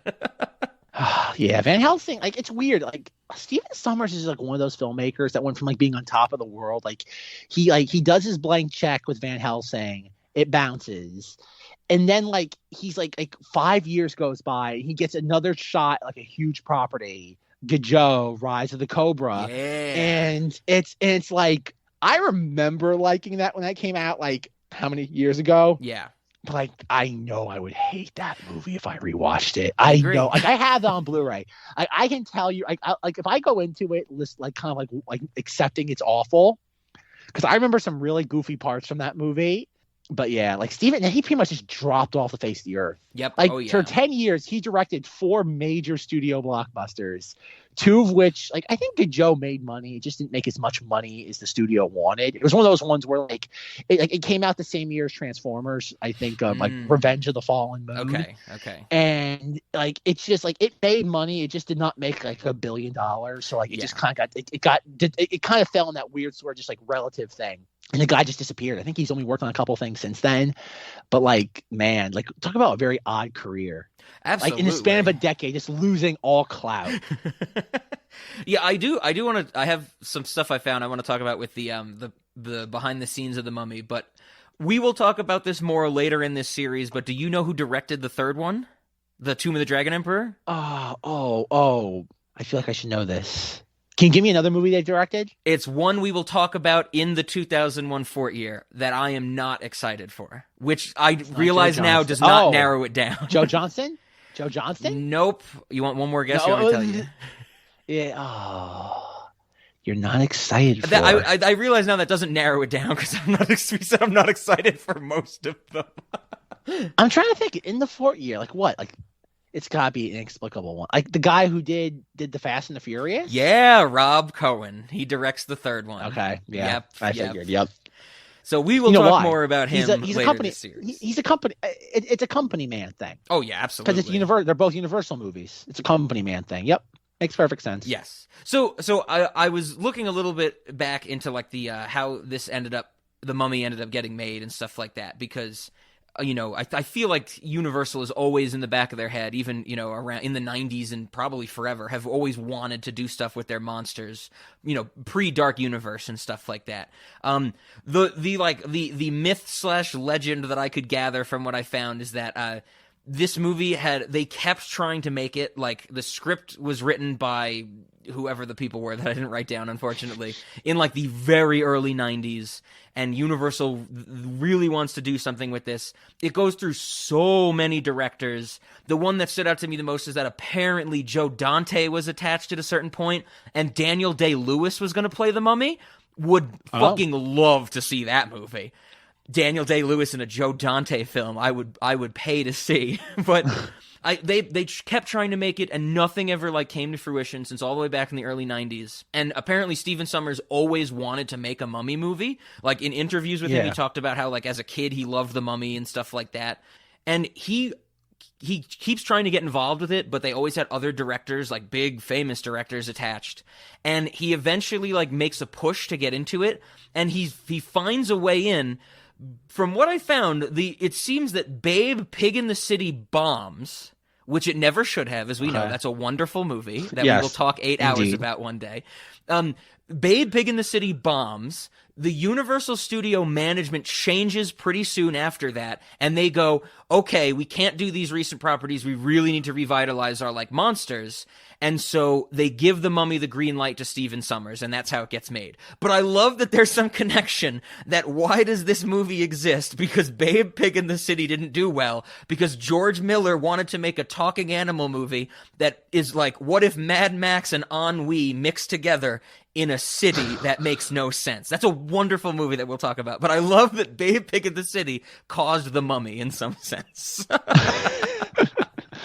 Why not? Oh, why not? But one of those weird sort of just decisions in Hollywood that just had a weird trickle-down effect. Yes, but could you imagine Joe Dante directing Daniel Day-Lewis? If that's even possible. I don't know if anybody can direct Daniel Day-Lewis. But that's the thing. Daniel Day-Lewis is so weird. Yes. Like, I could see him doing that and just steamrolling Dante. I could see him there. 'Cause Absolutely. I've heard Dante like pretty much goes with the flow, and he's kind of like passive with a lot of things, especially with like domineering personalities. Unless he's very like deliberately left alone. Yeah. Like we talked about in our sounds. Gremlins 2 episode way back when. Yeah. And then like you hear stories about like Looney Tunes Back in Action where he just got so frustrated. He's like, fine, do whatever you want. I don't care. That's my like biggest disappointment hearing about that movie, because I honestly do love Looney Tunes Back in Action, and it is very upsetting to hear about like all the problems Joe Dante had with that movie, and I'm like, no, I want it to be all him. It's such a great movie. So like I said, fascinating, but I don't know, like at some point, like Rob knows, like I've wanted to talk about the Tom Cruise Mummy forever. Like ever since that, like we've started the podcast, that's always been in the spreadsheet. It shows up usually it's in some incarnation of Monstober. Like they just don't know what to do with it. That's the problem with this. Like it's like even like if you've never seen that, have you? No, but I do want to say that the person that I got the Mummy movie files from, he uses this weird, I don't know the name of the program, but he uses this like metadata type collector. So if he has a film, he has this software that will basically like take the title and it'll like scrape the internet for, things related to it. So from what I've gathered from other files I've gotten from him, if he has a movie, this metadata thing will like put it in a folder and then find, like the an image of the poster. It'll find like an image of the DVD art, and it'll gather all these, but it will find trailers. And this program that he had found the trailer for the Tom Cruise Mummy. And so on my hard drive, I have a folder for the original Mummy with Brendan Fraser. And then the thing labeled The Mummy Trailer is the Tom Cruise trailer. And I watched, I finished The Mummy, and like the trailer just played next because it was the other video file in that folder. And I was like, oh yeah, I'll check out the trailer. I got 2 minutes. And then it starts and Tom Cruise in there. And I'm like, nope, back, cancel, don't care. Have you ever heard that story where like Universal like uploaded the wrong trailer, and it was only with like just like, oh god, Foley sound effects and nothing else? With the Tom Cruise scream, I've definitely heard.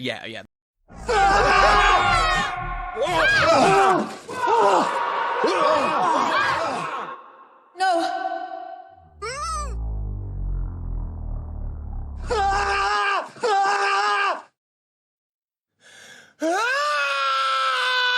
That's the most I've seen of the Mummy is that stuff. But like even with that movie, they even like they think about it. In the Mummy, the Brendan Fraser one, we had the giant sand cloud that takes the face of Imhotep. Yep. And the second one, we have the water that takes his face. Yep. And the third one, we have the Mummy character who does the exact same thing but in London. Sure. Okay. Okay. They've run out of ideas. Like I mean, just like it shouldn't be that hard to write a new take on the Mummy. Like it's literally just a character. It's a mummified corpse. It shouldn't be that hard to not have to steal from something 3 times in a row. I'm with you. It should be. It's like literally like if you want to come up with movie ideas, just come up with a basic outline, 2 sentences, 3 would be great. Like a mound of cocaine, lock someone in a hotel room for a week, and you will have a great idea. Not even a week. I'll boil it down to a weekend. Sure. Oh gosh. But yeah, so like I know we talk. Cause I'm trying to think because like the second movie has a lot of goofiness to it. Mm-hmm. Like we've talked about, we appreciate it. But that first movie though, like that first movie, it's interesting how like these movies still kind of exist in the pop culture. Oh yeah. But they're very, very like in the background.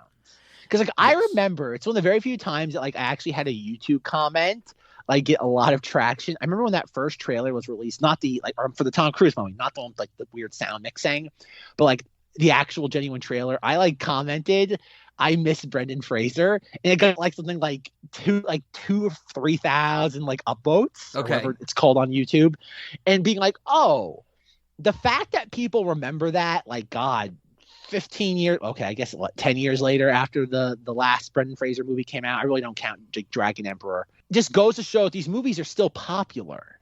Yeah.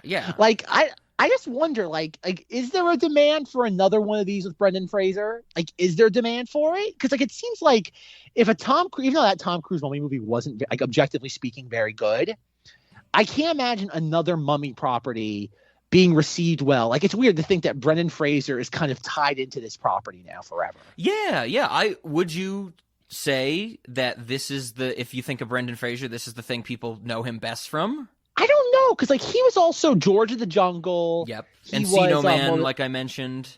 What's the movie with him? School Ties? That's with him, right? I think it's School Ties. It's called. Yeah. Like he's done like I remember Bedazzled.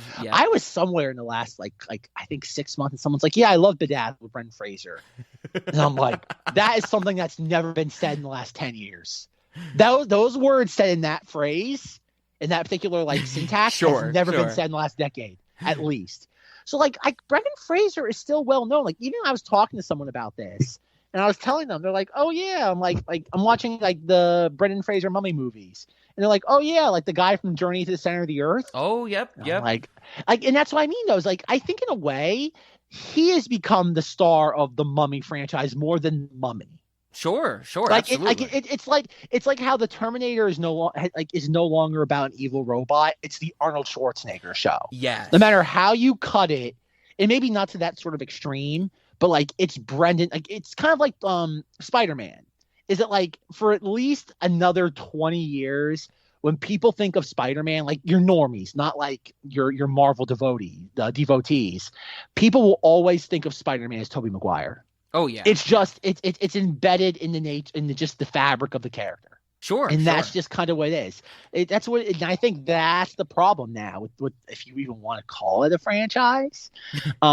Is that I don't think you could ever do another Mummy thing without Brendan. People asking, because like even though it was to the film, like to the Mummy and Mummy Returns a success, that they basically shifted it away from a horror genre to an action adventure.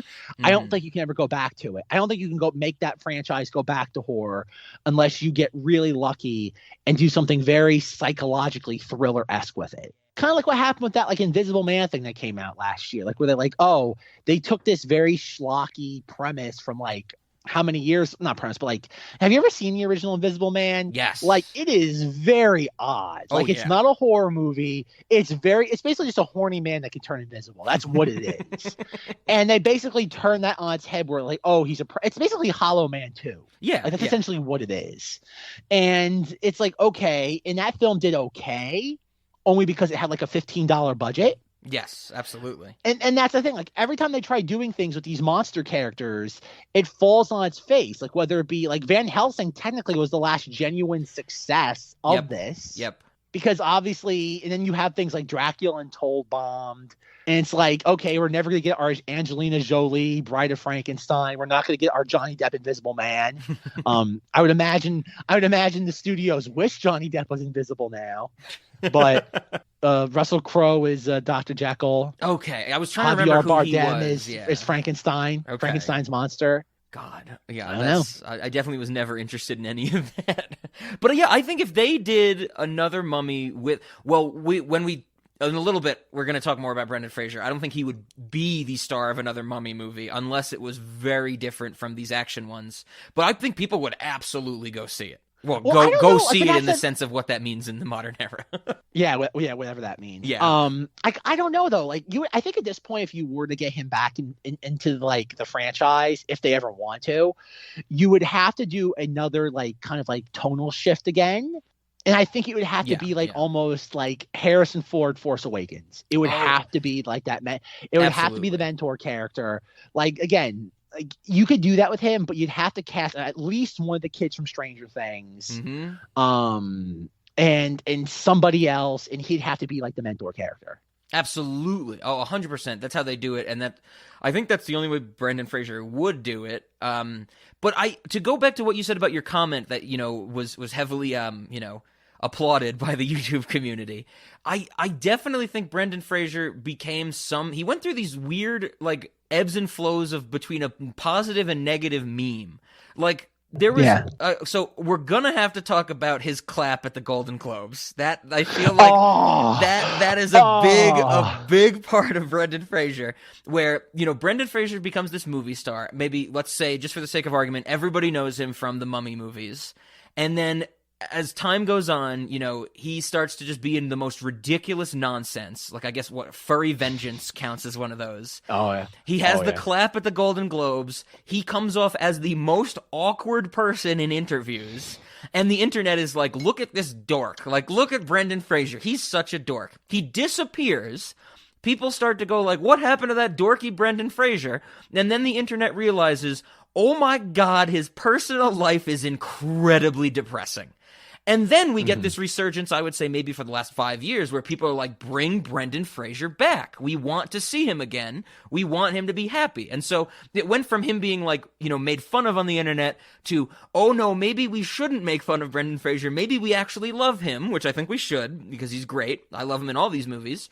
And so he has this weird kind of role as like, even when he left as a leading man, he became like a meme and stuff like that. And now he's in this place where people are like, let's do it. But we have to mention, because I talked about it in our Monkey Bone episode, that we would get to Brendan Fraser later this series, and this is the time. Oh my God, he had a rough time in the 2000s, just from his physical health being completely deteriorated by, like, from what I've read, he does every stunt of his unless he is like physically restrained from doing it. Like if the studio is like, you cannot do this stunt, that's the only time he won't do a stunt. He's had so many surgeries because of like the wear and tear on his body from all the stuff that he's done. He has so many legal battles from his divorce and like trying to, be able to see his kids and stuff like that.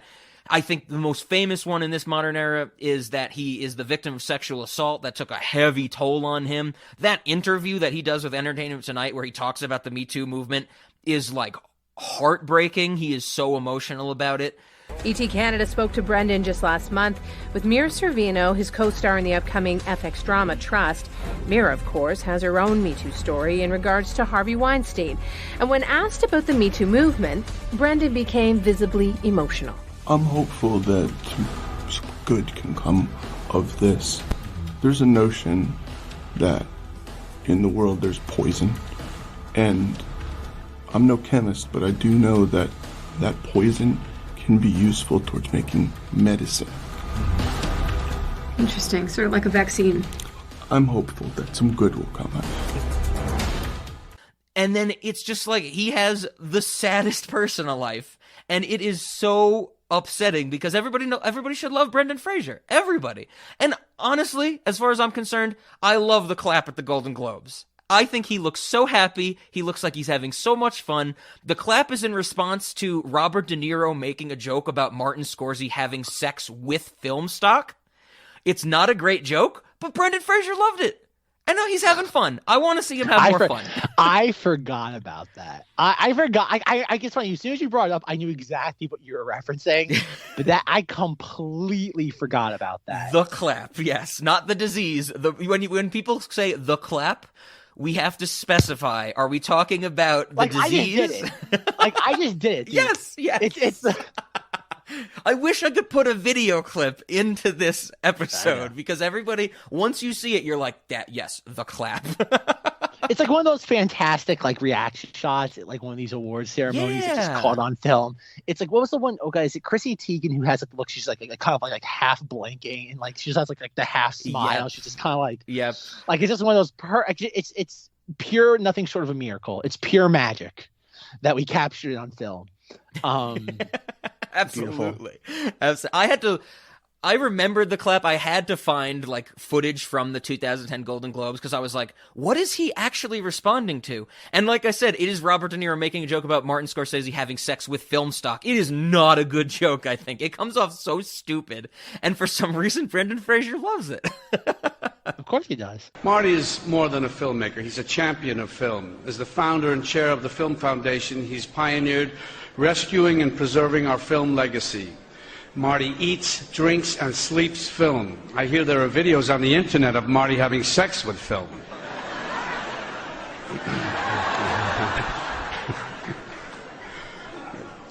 A hot reel of 35mm stock. Black and white emotion.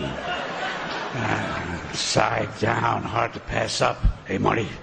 But I think the thing about like giving Brendan Fraser back his career is that like he's so known now as a goofball. Yes. He can do a really good job.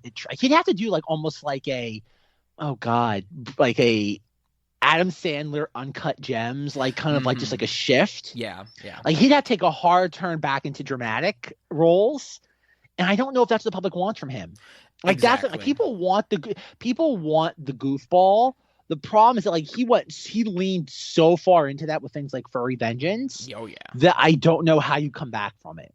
Like it's like the weird sort of like Jim Carrey thing now. That like he leaned so far into the antics.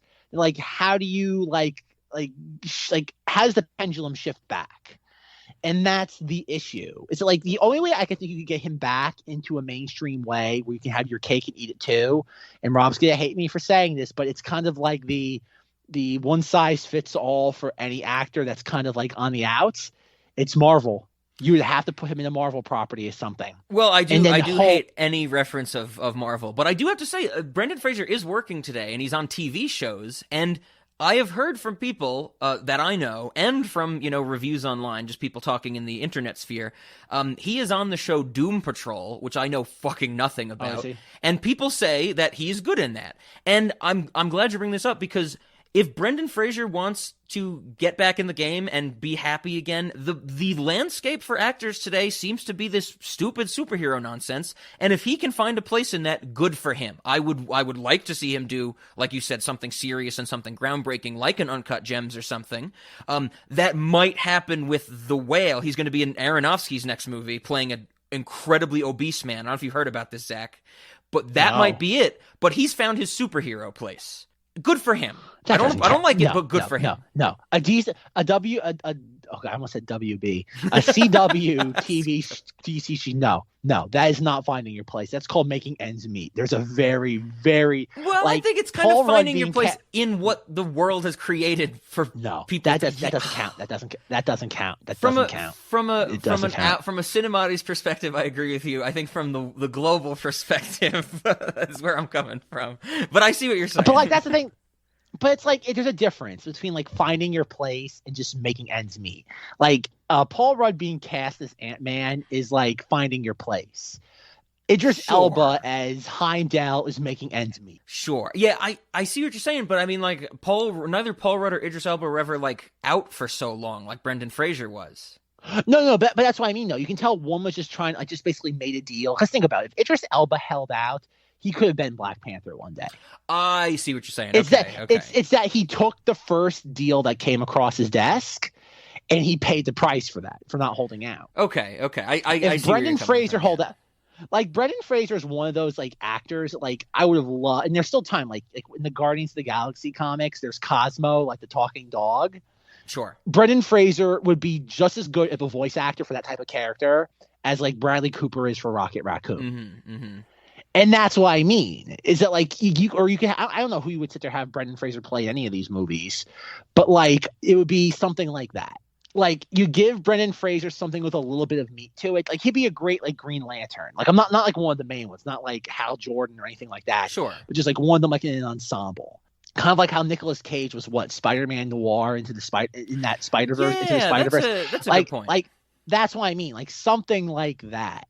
And that's the thing, is that, like, I think like a third-rate DC WB show is no one's meal ticket. Fair. I understand what you're saying. I understand. Maybe it's going to be he's going to play the titular whale in Aronofsky's The Whale, which might not come out for years with whatever the hell's going on. But I will see that. Not because Brendan Fraser's in it, because I've seen all Aronofsky movies, so I got to see the next one. But maybe that'll be his comeback. We can only hold out hope, I think. I hope, for Brendan Fraser's sake, because he seems like a good enough person. And I can also hold out hope that Aronofsky will put another ass-to-ass scene in one of his movies, because he hasn't since Requiem for a Dream. Could you imagine if, like, The Wrestler had Mickey Rourke saying, like, ass-to-ass? Oh, my God, Rob. It should be in Mother as well. Mother. Guess we never talked about that. No. Have we not talked about Mother yet on this podcast? We have only done one Aronofsky movie on Cinemodities, and you were not here for it, Zach. We did Black Swan. I know. How have we not talked about Mother? I don't know. It's come up a few times, and we just never got to it. But we got to do. I mean, we've talked about that and Noah a few times on this podcast. Oh God, I only watched Noah. Oh God, I gotta watch Noah. I mean, Aronofsky would be a great director to cover, because we can be like, Requiem for a Dream is so depressing, and then laugh for the rest of it. Like, Requiem for a Dream is like, wow, this movie makes me really sad about everything, and then just next episode laugh riot at Noah. Did I tell you I got Requiem for a Dream on 4K Blu-ray? Ooh, no, right on. I've never seen that movie, and I figured the best way to watch it is on 4K Blu-ray for the first time. I don't know what that reference is, Rob. I don't know what that reference is, because I never watched it. Pull that clip up. So what are we going to do now? Ass to ass. Ass to ass. There's a character that just says ass to ass at the end of the movie, and it's wonderful. Rob's just like, you had me at the first ass. You had me at hello. Show me the ass. Oh, beautiful. Folks, this is the only podcast where you can just, like, leapfrog from, like, you can go from, like, feeling bad about Brendan Fraser to talking about ass to ass to talking about Marvel and DC. Beautiful. Ass to ass. DEA. So, the last thing about Brendan Fraser that I had never known, and of course it's internet nonsense that it may or may not be true, because I think this is one of the, I'll just say it and then I'll explain what I mean. Apparently Brendan Fraser was considered for Superman that eventually went to Brandon Routh. I don't, once again, internet nonsense, this could not be true, but at the same time, the role of Superman might just be one of the things that, depending on what you read, everyone in the known universe was considered for Superman at some point, right? Like any male actor. So I don't know if Brandon Fraser would have been good as Superman. I don't think Brandon Routh was good as Superman. I don't like that movie, really. What is that? Superman Returns, I think, is that one. And that movie seems to have been forgotten completely by people. There's a great time a few years ago when some people that I was around were watching one of those DC shows, I think Legends of Tomorrow, and Brandon Routh was in it, and I was like, oh, is he Superman? And they were like, what? And I'm like, Brandon Routh, he played Superman. And the people were like, I literally don't remember that ever happening. And I'm like, yeah, I think Kevin Spacey was Lex Luthor, and they're like, this is not a movie. You are making this up, Rob. You know what's weird about that? I'm pretty sure in one of those Legends of Tomorrow shows or on this WB, he actually have a multiverse episode, or whatever you want to call it. And he actually does come back as Superman. Like, even though he is like another character on that show, they do go to him where he does show up. And I'm like, okay, like that's a neat homage. Fun fact about Superman Returns: this was another movie that like made a lot of money, but because it did not like it A, cost too much money to make, and B, it did not make as much money as like Batman Begins, that like they went again with another reboot. Like that's like everyone complains about like what's happening with DC right now when it comes to like WB and Warner Brothers and like all the movie stuff when it comes to those characters. It's been going on forever that they've been reactive to everything when it comes to that property. Oh yeah. Like anytime something slightly happens, they just throw out everything. Like, oh, like we're gonna do a Batman movie because Joel Schumacher kind of ran into the ground. And it's like, oh great. And it's like, oh, that made a bunch of money. And then like, oh, Superman Returns comes out the next year. And it's not as warmly received. And it's like, oh, throw that out. And then it's like, okay, we're gonna sit there do Justice League Mortal, and we're gonna completely ignore what Christopher Nolan's doing. And then Dark Knight comes out, and makes a ton of money. Well, we're gonna throw George Miller's movie under the bus. And they've always done that with the DC stuff. They've always just like they don't commit to anything. They just do. They fly by the seat of their pants with that like franchise, and it's gonna continue happening. Oh yeah, 100%. And I don't know why they threw away Joel Schumacher. You're telling me that the Batman cinematic universe didn't need a Bat credit card? You telling me we didn't need that? Do you remember that scene where Batman pulls out a Bat credit card? You know what's so funny? That scene to me is less egregious than Wonder Woman and Batman v Superman riding on Turkish Airlines. Like I just find that just hilarious. Like, say what you will, like there is oh god, I think Batman Robin is better than Wonder Woman on 1984. It's an objectively better movie. Okay. I haven't more seen effort either and of creativity. Sure. I 100% agree with you there. Absolutely. Even just I haven't rewatched the Schumacher Batmans in so long, but I just, I would love to revisit them just in the sense of now that you hear all the stories where it's like in Batman and Robin, if you see Mr. Freeze and you don't see his face, it is 100% not Arnold Schwarzenegger. Like they had Schwarzenegger for like a day and a half and they filmed it all. Like I would love to revisit that. But I mean, I agree with you that the Bat credit card is not as egregious because I would consider the Bat credit card the greatest scene in cinematic history. Never leave home without it. The Bat credit card. It's great. I mean, better than the Bat nipples on the suits and stuff like that. The Bat credit card. Oh, God. Schumacher. All right. This is a fantastic Mummy discussion. I'm trying to think of other things I have to say about this movie. Sure. Movies. I guess other actors or performances in these movies. I do love that. Okay. So I messed this up earlier. I'll correct myself. The character Jonathan is played by John Hannah. The actor Jonathan Hyde is in this movie, who of course we know as Ismay from Titanic. He's which it was good to see. He's the dude wearing the fez with the American group that goes to Hamunaptra. But I want to talk about Jonathan, who I do enjoy in these movies. He's like, comic relief number 55 or whatever. Well, he's probably earlier in the list, but he's an ensemble of comic relief in this movie. When I rewatched these two movies, I guess these three, because he's one of the ones that returns for Tomb of the Dragon Emperor, I saw Jonathan, played by John Hannah, as Discount Hugh Laurie. I was like, this would have been a wonderful part for Hugh Laurie. But in 1999, Hugh Laurie was busy playing the father in Stuart Little. So if you had to choose, I mean, you go with Stuart Little, right? But what do you think? What did you have any Hugh Laurie vibes? Because I got that total. No, not at all. Okay. I'm not a huge Hugh Laurie. I never was. I know people once they I've never been a big Hugh Laurie fan. I've always just seen him as acting man. A lot of people think he's the greatest thing ever. Again, depends on how big you got into House. I never liked that show. I remember I watched the first season when that came out in 2004. Then I stopped caring about it after that. Sure. Yeah, I can think a lot of these TV shows, man. I watched when they originally were on, and I'm like, okay, I got my fill, and I moved on. It's like people who watch NCIS still. And I'm like, I watched that when they killed Kate at the end of season 2, man. I'm like, and you tell people now, I'm like, oh yeah, remember Kate and all that? They're like, who? I'm like, Kate and all this. They're like, what are you talking? It's like Rob's thing about Superman Returns. So this isn't NCIS. And I'm like, yes, it was. Yeah, exactly. Like, and that's the thing. It's just that, like, no, like I did not get. I get it now that you kind of like connect the two. But okay, sure. I no. got major Hugh Laurie vibes. I think he kind of looks like a discount Hugh Laurie. But that's also fair. We've mentioned before. I've known about Hugh Laurie before House, like with our sketch comedy stuff. We didn't talk about it, but I mentioned a little bit of Fry and Laurie. I think if he was in this movie playing this like British man, people would have known he was not American before House, which good or bad thing we can't tell. But I also have to say, Zach, I love me a House, a guilty pleasure of the late seasons of House. When House takes an experimental drug without telling anybody and it gives him a bunch of tumors, so he performs surgery on himself in his bathtub. Fantastic television. Like I said, I never understood the weird sort of just like cult status that like arose over that show.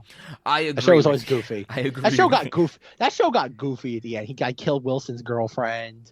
And all that. He's in prison at the start of the final season because he drives his car into Cuddy's house.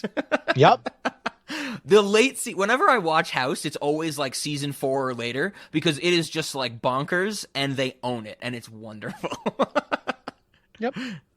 Oh, one of my favorite episodes of House, which I've mentioned before, which I always love mentioning to Zach, is that there's an episode in season 7 where their patient is a homeless man, and throughout the episode, they are like trying to figure out what's wrong with him. At certain point, they find like shards of bone in his intestines, and they're like, "What the fuck are these doing in you?" And he's like, "Well, since I'm homeless, I like go to these restaurants, and the cooks and like busboys make fun of me, and they're like, if you eat this weird shit, we'll give you real food."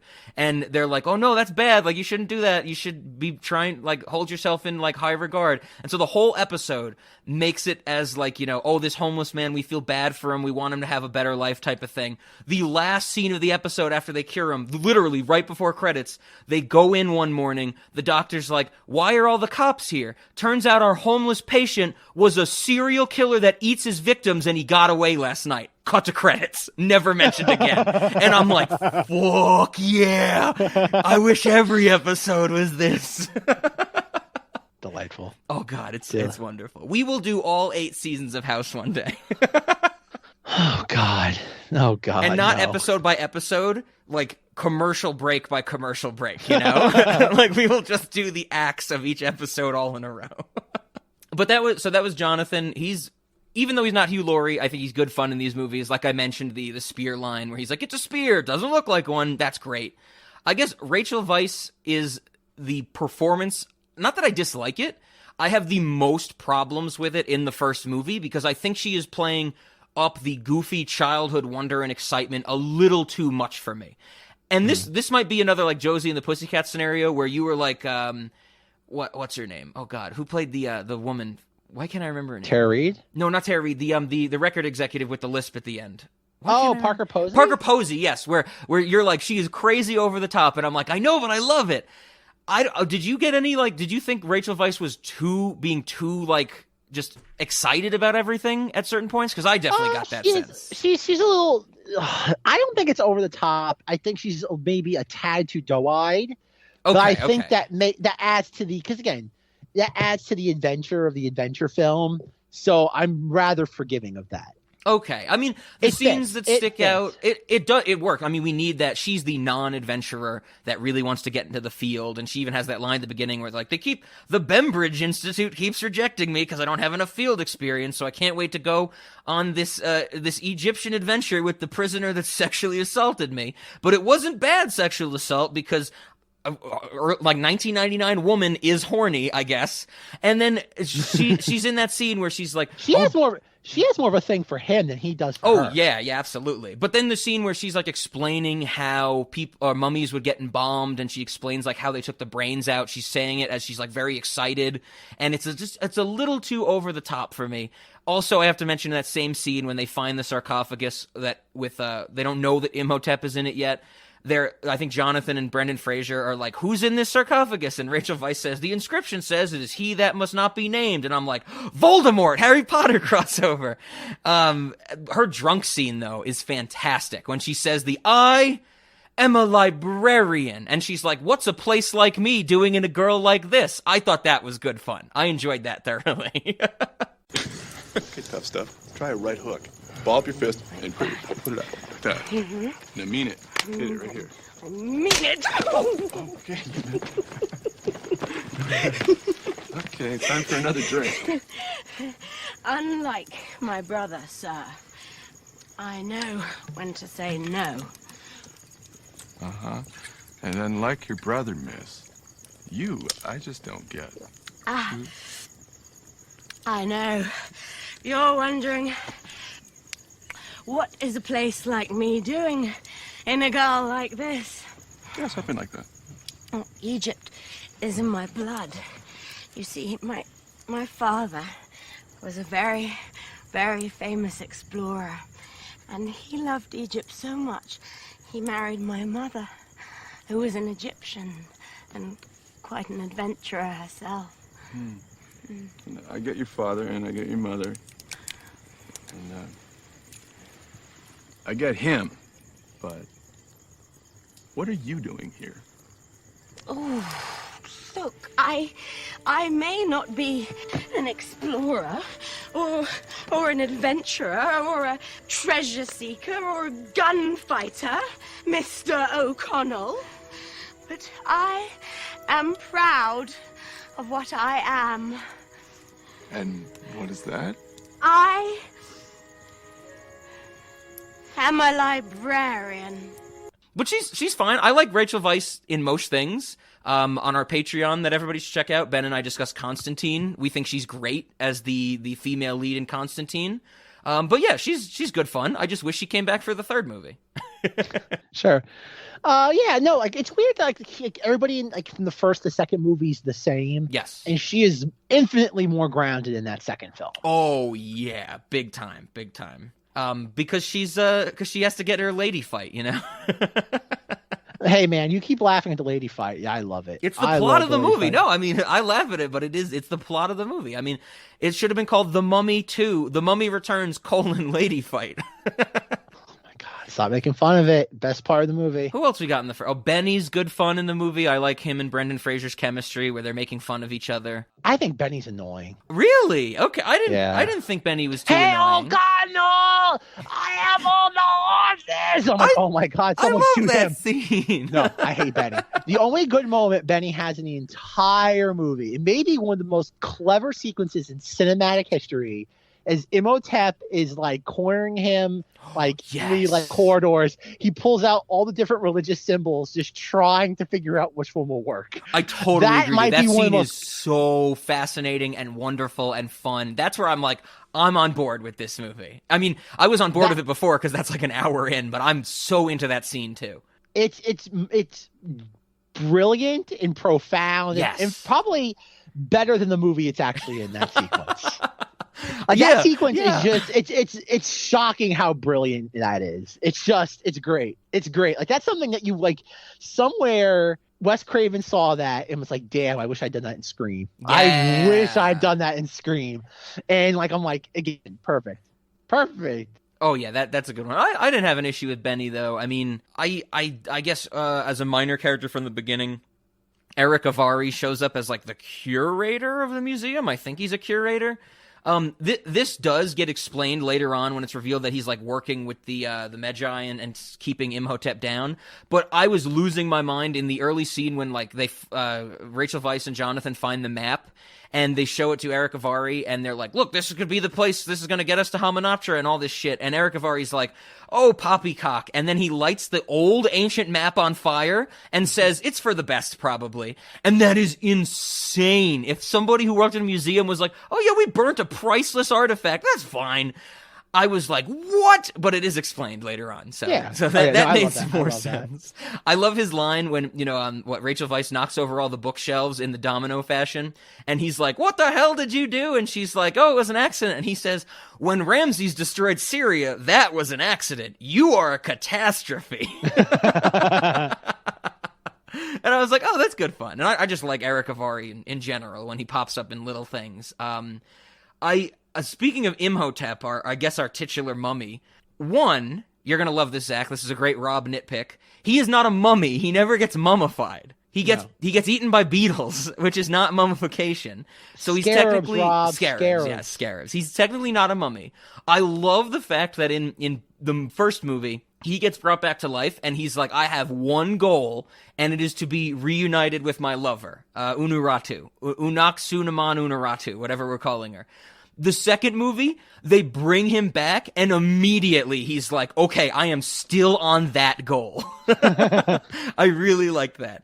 But I think he's great as the mummy, you know, in the scenes when he's actually playing it. I wish we got more scenes of just him in his, like, black cloak and iron mask thing. I really like that visual, when he's not full human, but he has to be in, like, the human world and stuff like that. I know it pops up in maybe one scene in both movies, but I'm like, oh, I want more of this. This looks really cool. But, Zach, I have a question for you about Imhotep. I know the answer to this question, but I want to see if you can figure it out. And I will preface this by saying you're going to love this question, Zack. Okay. Okay, this is my question. Okay, ready? Just bear with me. Gene is shorter than Brutus, but taller than Imhotep. Imhotep is taller than Gene, but shorter than Lord Scotland. Lord Scotland is twice the height of Gene and Brutus combined, but only a tenth of the height of Millsy. Millsy is at a constant height of x minus y. If Gene stands exactly 1 nautical mile away from Lord Scotland, how tall is Imhotep? What do you think?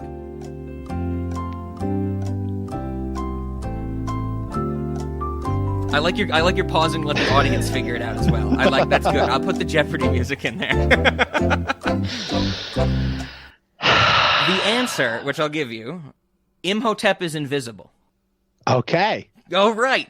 If you say so, Rob. Oh, but that's my question about Imhotep. That's the only thing I could really think when they said he was Imhotep. The last thing I want to mention is I thought a nice touch in the third one, The Tomb of the Dragon Emperor. Jonathan is living in China in the third one, and when they go over there, they like meet up with him. He is running a nightclub, and the nightclub is called Imhotep's. And I was like, oh, I like that. Oh, yeah, I vaguely remember that. Yeah. I mean, other than that, in the first movie, none of the other characters really stand out. You got the Americans that all die one by one to reincarnate Imhotep's skin and stuff like that. I guess Izzy, we talked about a little bit, but he doesn't have Izzy's in the second one. I'm thinking of Benny, and who's the pilot in the first one that dies? The old guy? dude. Yeah, that's who I'm thinking of, where he's like, whatever his name is, Wilson or Hamilton or something like that. But Brendan Fraser's like, come on, let's go. Oh no, he's dead. Bummer. Yeah, it's a sad moment. Yeah. But I mean, other than that, I think in the second movie, I mentioned that we get Mr. Echo from Lost, who has one of the craziest real life names. Once again, I probably am not pronouncing this correctly, but to correct us, he should come on the show and we can talk to him. Adewale Akinnuoye Agbaje. He's Mr. Echo from Lost. He's Adebisi from Oz, and he is like Imhotep's right-hand man in the second movie, and he has all the scenes taking care of the little kid, and I hate it. He is so underutilized. And then he just gets killed by Ardith Bay later on. Yeah, absolutely. It's a bummer. I wish I saw him more. He's always going to be Mr. Echo from Lost to me. Like you said, the dude in the red robes has nothing to do except wander around at a certain point, which is funny when you think about it that way. I think that's it for the performances that I wanted to point out, because we talked about The Rock already. And like we said, the kid's not bad, which is good, I guess. But I guess other tiny moments that stood out to me, we get this whole set piece in The Mummy Returns where it's like a double-decker bus chase where they're fighting off mummies. I don't know if you noticed this, but there's a few shots where on the inside of the bus, not like on its own sign, but printed or painted on the actual inside of the bus are just the words, "Do not spit." Was this a thing back in the 30s? Like, people were spitting on buses all the time, so they had to, like not tell them not to? Because when I tried to Google this, the only things I could find were, like, in modern era, like, New York City bus drivers quitting their job because people in New York were spitting on them.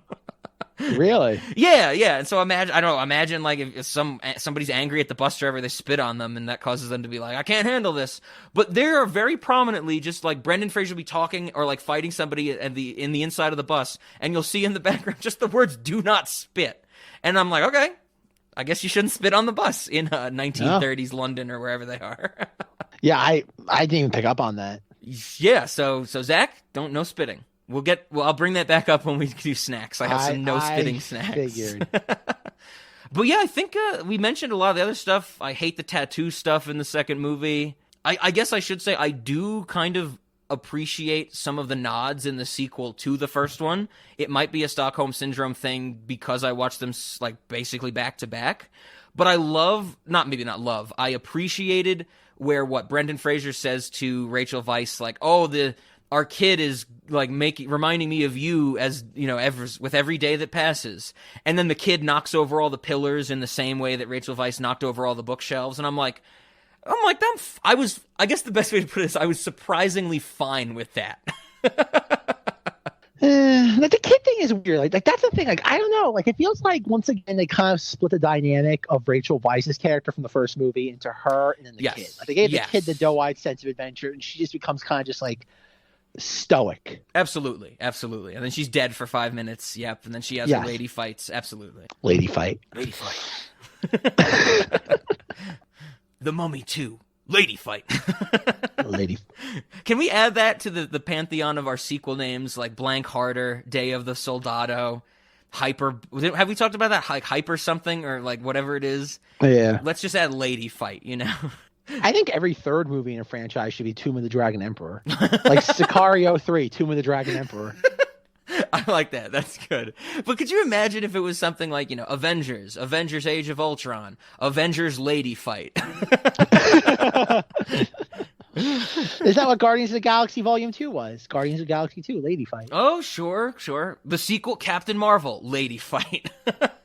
Oh, God. Brie Larson would not sign off on that. I was about to say the same exact thing. Brie Larson would, like, murder people.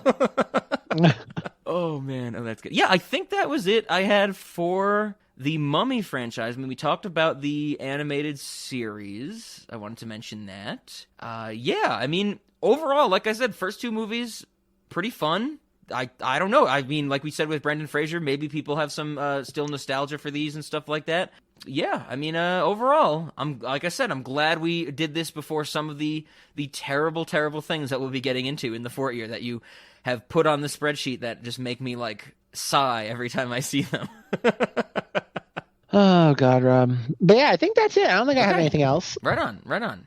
So I guess then, are we ready for our questions? Or I think so. Or do we need to ask maybe a more important question? Do you think during this discussion, Zach, that we have successfully showed the audience the Mummy? Show me the Mummy! Show me the Mummy. We need to get Cuba Gooding Jr. on. I hope that at the end of this, people listening to this part, before we get to our questions, they sit back and they go to themselves, yeah, they showed me the Mummy. That's what we were trying to accomplish. Okay, what I want to succeed, Rob. So I always have to ask when we do our double features: are we separating these or combining them? And this is an interesting one because we actually have two sequels directly to each other. What do you think? Let's combine them. Let's do it different. I think we're both gonna kind of fall on the both. I can't imagine we're gonna differ that much on these. I would agree. Okay, so and also if we did combine or not combine these, my answers are the same across the board. So all of mine are no for Cinemodities and for Late Night. I do have a caveat for The Mummy Returns. My one caveat was to take a page from you, Zach, with what you did way back when with Batman v Superman, where you said no, except maybe showing people the nightmare sequence. I am very tempted to say I want to show people that shot of Imhotep running into frame, kneeling down and screaming no. That is a very, very good thing to throw on and show people. But like I said, these movies are good, goofy fun, action, adventure, Indiana Jones and the Mummies type of motif. It's all they're silly, good, goofy fun, like I said, fun to see.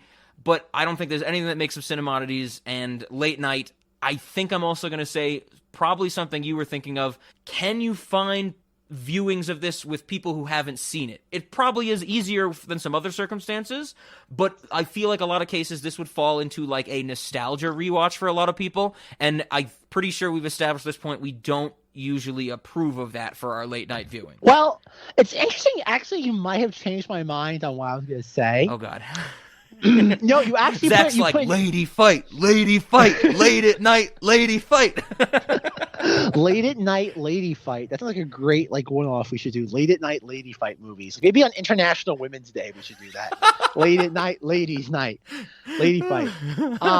No, I agree with you. No to a cinemati, no to a late night movie. But much like how I said earlier, the idea of going back and watching a movie you were very familiar with, 15, 20 years ago, that's that is intriguing to me. A movie you've seen before, thought highly of, then go back and just realizing how goofy it is. Sure. And you're highlighting the last 15 minutes of this movie, of the second one.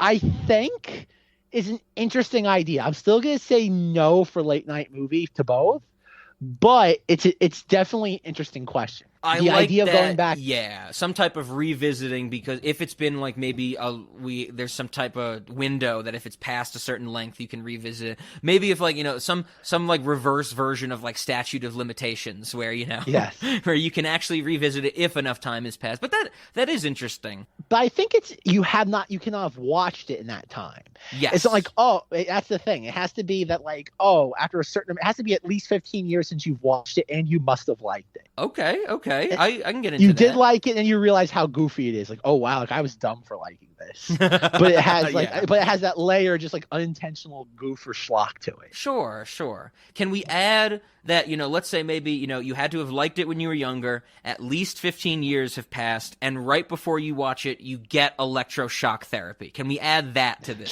scenario? Sure. Because I would like to, because this isn't, we can't exactly say this is something like a Ludovico technique, but we still want a weird medical procedure involved in our late night viewings. I think that's one thing we are sure of. Of course, Rob, of course. Be like, hey, we're going to rewatch The Mummy. When'd you see it? Oh, probably 15 years ago. Perfect. Do you remember something about it? A little bit here and there. Okay, lie down and put this piece of wood in your mouth. Bite down when it hurts.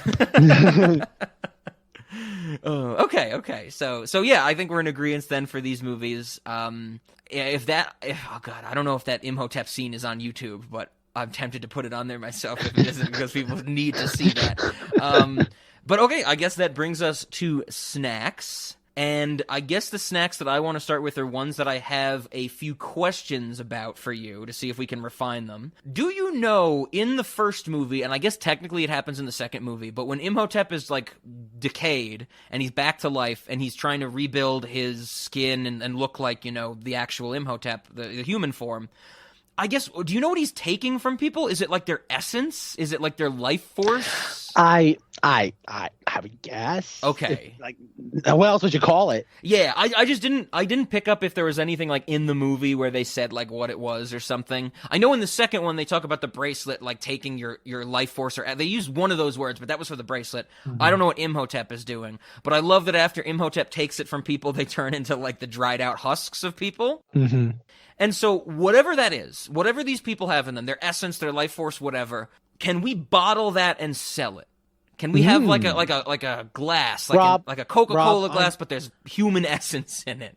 Rob, I'm very I regret to inform you this already exists. Uh-oh. And it's already one individual already has a monopoly on this market, but it's almost like a reverse monopoly in that they just consume all of it. Okay. And that is Cher. Cher has the ability to suck the life essence out of things and consume them. So we can't do that, unfortunately. If we do that, it's gonna be kind of like okay. Remember from Rick and Morty, they had the guy with the eyeballs. It's I'm the eyeball man. Where are my eyeballs? Get up on out of here with my eye holes. I love that. Yeah. Yes, thank you. Yes. Oh, I'm looking through your eye holes. Yes, look through my eye holes. Oh.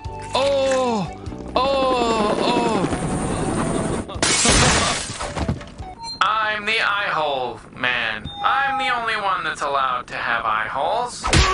Get up on out of here with my eye hole. That's what would happen if we had those, or maybe we can add this as an addendum to your idea. If we were to have that, Cher would be breaking into our restaurant every day trying to steal much like how in the new Law and Order Not Savu, where someone's trying to steal COVID vaccines. Yes. Cher would be trying to steal our life essences. Okay. So are we saying that we'd have to license this from Cher type of thing? No, she wouldn't let us have it. Oh, like, she we just do wouldn't it even let us ourselves. license it. Okay. Like, that's the thing. If we did invent our own supply of it, she would be constantly trying to steal it all. I see what you're saying. And, one, do we need more legal battles at the Cinemati restaurant if she sued us? And two, do we need yes. Cher breaking into the restaurant? And the answer is yes to both. Now I just love in the lore of the restaurant, just like a family goes there against all, better intuition. The family goes there and they know the gist of the restaurant and they see Cher and they're like, oh, look, a Cher walk around character. And the waiters are like, no, that is actually Cher. And she is trying to actively hurt the restaurant. It's able to disguise it. Like, we have like little posters throughout the restaurant say wanted and it's Cher. Cher. We try and get the Harrison Ford Blade Runner character to chase her, and he's like, is she a replicant? And we're like, sure, just fucking capture her. Just shoot her. We don't care. So that was my first one I had a question for. The other one I have a question for is, so on the topic of the lore of the restaurant, we know that the Cinemati's restaurant is an infinite space, but I think we've established that it's not like we created the infinite space. It's that we have found this infinite void to put the restaurant in after Mars 2112 went out of business. So my question is, do we need, like, the Cinemati's restaurant or the original, whatever the infinite space would just be called before the restaurant was there, do we need some type of, like, the analog of Egyptologists to catalog the history of this infinite space? Now, hear me out, Zach. John Ratzenberger seems to be off to a good start at doing this, because we have established he is in some way related to this infinite void in a few different instances. He's mapping it out. Yes. So do we need some version of, like, archaeologists to discover or to uncover the history of this infinite void type of thing? What do you think? Yeah, I don't know. I don't like demystifying the Cinemati's restaurant. Sure. For every one mystery we do solve, we kind of like create 10 in the process. Yes. I'm going to say why not? Okay, I like that. Because, of course, then maybe if someone finds a mummy that was, predates the restaurant, that could lead to some good stuff. So, on this topic, I had this thought as I was thinking of this for snacks. This is the type of Cinemati's fan fiction I want to read. I want to read our fans writing something about, like, what was in the restaurant before, Cinemati's and Mars 2112. Like, what was going on in a Manhattan Times Square, like, infinite void. I want this fan fiction. And as I wrote my note that this is the only Cinemati's fan fiction I want, I had to say, oh no, there is another type of fan fiction I want. And this is me. This is Rob. I don't think Zach's going to agree to this. This is Rob wholeheartedly saying he will accept fan fictions about either the history of the infinite void that the restaurant now inhabits or erotic stories of Rob and Zach. I would love somebody to write erotic fan fiction between us, Zach. If people are shipping us and writing erotic fan fiction, email it to us. I will read it. I probably won't read it on air, but I will read it and I will always talk to Zach about it. All right, Maximo, get to it. Get to it, Maximo. Do you agree, in all seriousness, that it would be incredibly flattering if somebody wrote erotic stories about us, Zach? Wouldn't that be like a mark of success? Wouldn't it? Zach's like, I'm pleading. There are so many amendments out there, and I can only choose one. I choose the fifth. 1, 2, 3, 4, 5. I plead the fifth. I have a little piece of paper up that says FIF. Yeah, there you go. Yep. Oh, so our audience, get on it. Get on some fan fiction, history related or erotic related. Oh, I love it. All right, Rob, do you have any more snacks, or is that it? So those are the ones I had questions for. I do have some other snacks. I would love to add, as maybe a special occasion type of thing, to our seance moddities, the raise the dead ritual that Imhotep is doing. I would love on maybe special occasions, if we have something so important that we have to contact, we actually can raise them from the dead. I think that would be fun. As I mentioned earlier, we should have do not spit signs around the restaurant because we don't want anybody spitting in there. I like the idea of we have so many modes of transportation, and we've been expanding on the modes of transportation with, like, I think we got the ferry, we got the airplanes. Now there's like an airport in the restaurant. The helicopters that are being shot down by people. I would love to have some camels in there too. I think that would be good fun. So camels is another mode of transportation. There's a moment in this movie where I think one of the Americans says he wants a glass of bourbon with a shot of bourbon and a bourbon chaser. That's another thing just to add to like the bar menu or something like that. And then I think the last one I have is some book in the restaurant. Probably not the menus because we need so many of them, but some book in the restaurant should be made of solid gold and have giant gold slabs as pages. Because when we see the Book of Amun-Ra at the end of the first movie that they've been hyping up as like, oh, it's the book that's made completely out of gold. When we see it and Rachel Weisz has to like flip through it, the pages are giant gold slabs and it looks so inefficient and stupid that I'm like, we need to have that in the restaurant. But like I said, I would love for the menus, but I don't think we have enough gold to make all the menus out of gold. Those are my snacks. I just love the idea of I don't afford that. Giant slabs as pages seems so dumb to me. like, who wants a book where the pages are heavy? Those were all my snacks, Zach. What did you have? I love when they find Imhotep in the second film. He's basically just like a giant booger, like in the ground. I love that. Like we need more giant boogers in the restaurant. Oh, that's true. He falls into like goo at the end of the first movie, well, right? I'm getting to the goo. Okay. I want to drink the goo. Like we should have the goo at the restaurant. I don't know what it is. I don't know if it tastes good. I just want to be able to drink the goo. Okay, I'm with you. It's like a Slurpee machine. It's constantly being churned. We don't know what's happening to it. I just want to be able to drink the goo. I like that.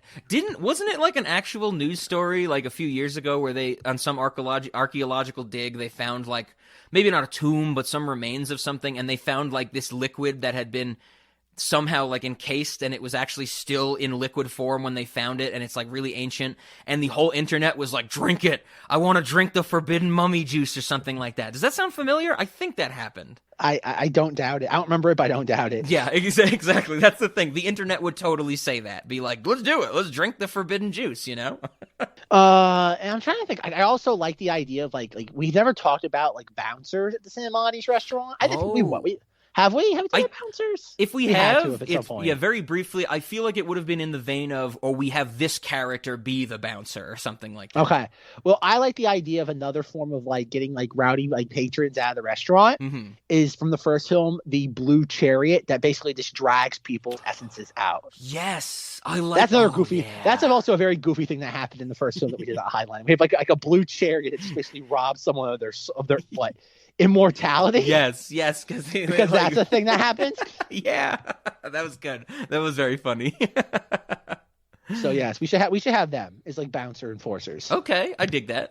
Are they actually kicking people out of the restaurant, or if we want them kicked out, they're taking their essence or whatever? Maybe that's how we circle back to your original idea. Oh, and that's how we get our essences. And then Cher finds out about them and is trying to hire them because she's running a competing business.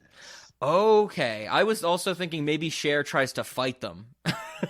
Wow, fair enough. Cher thinks she's strong enough to take on ethereal, non-tangible bouncer things.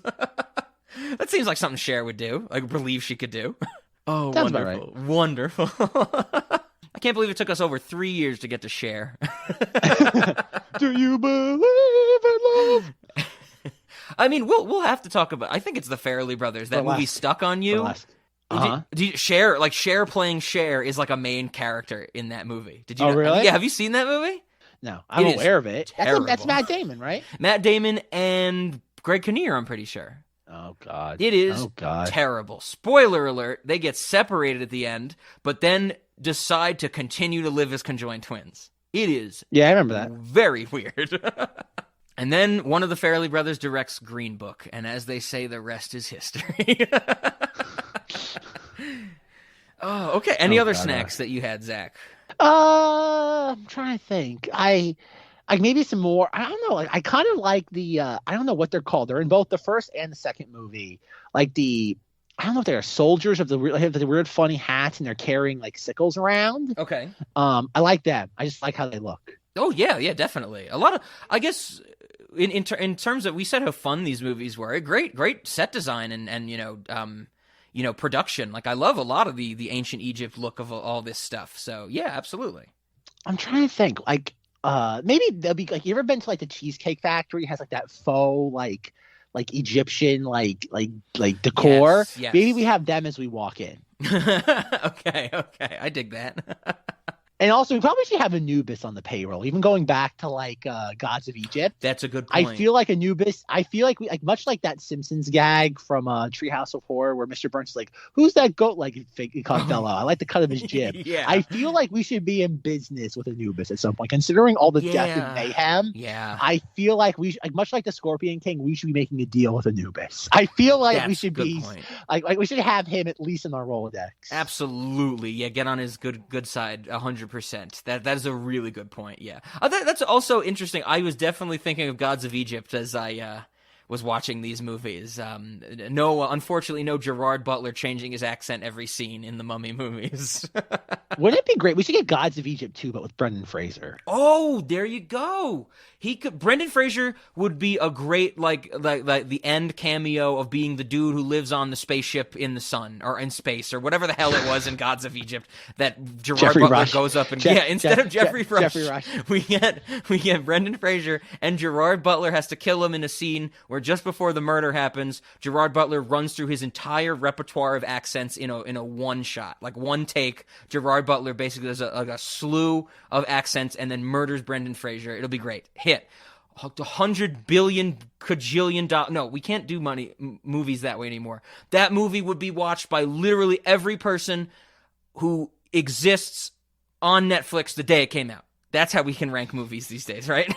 Is that how we're ranking them, Rob? Yeah. I know Ben and I talk about this on Patreon a good bit, but remember that thing where like Bird Box came out and Netflix was like, every human being that has ever lived watched this the day of its release. And it was like, okay, I guess there's no independent verification for you, Netflix, but sure. Oh, God. Remember that was a thing, Rob.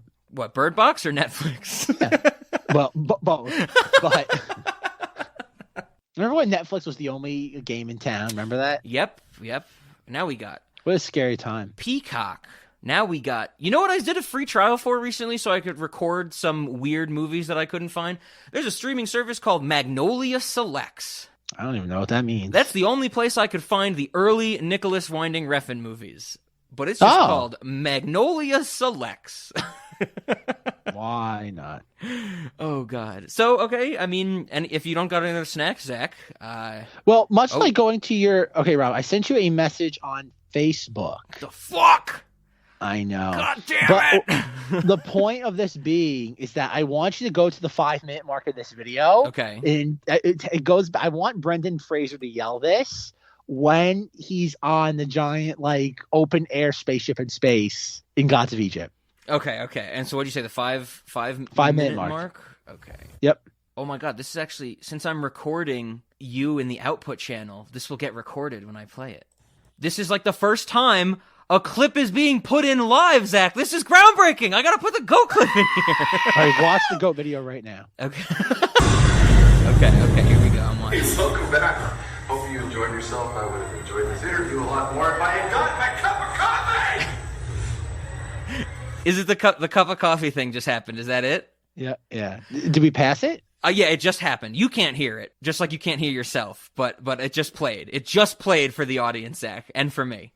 I want my cup of coffee. So you want him to yell that to Gerard Butler? Is that what you're saying? I want him to yell that at everybody.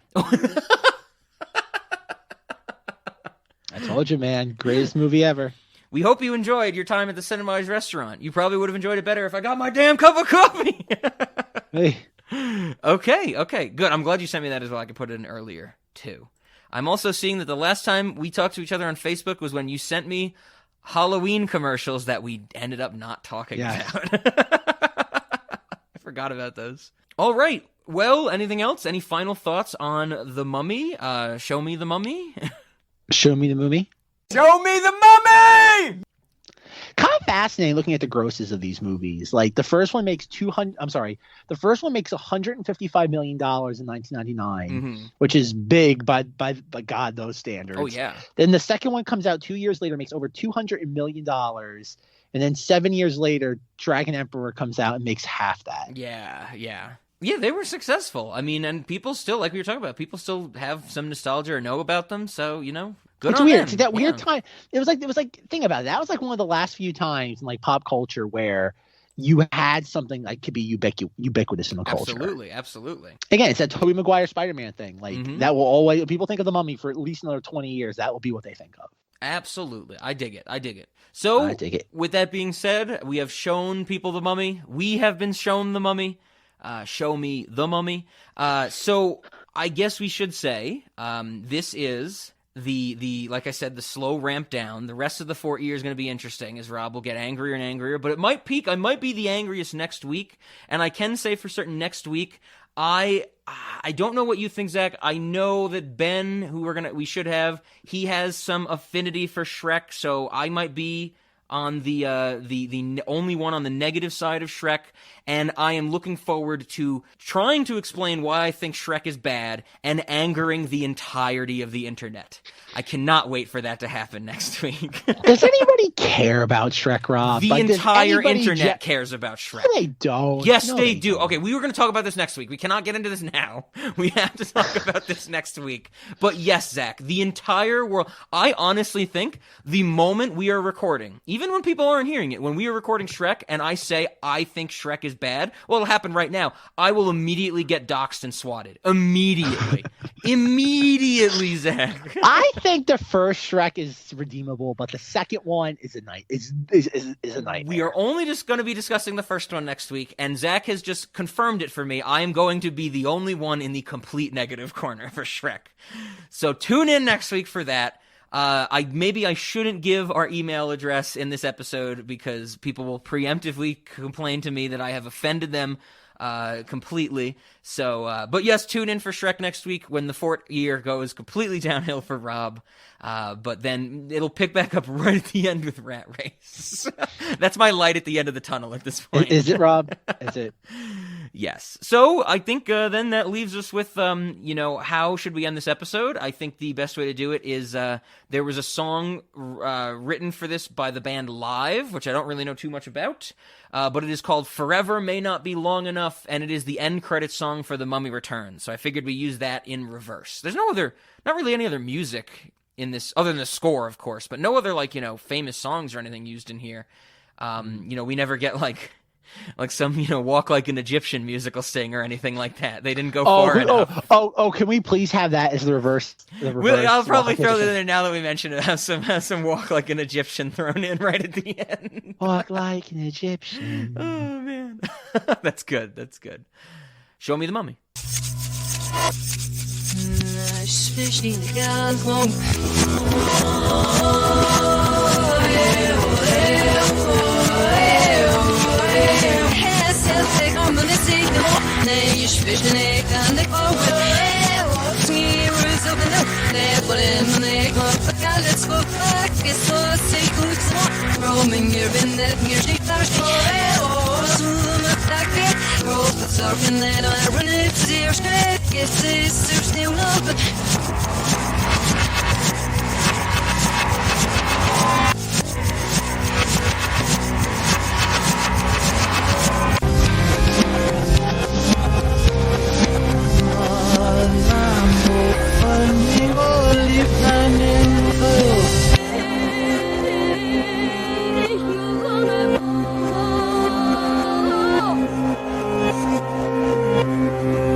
Show me the money!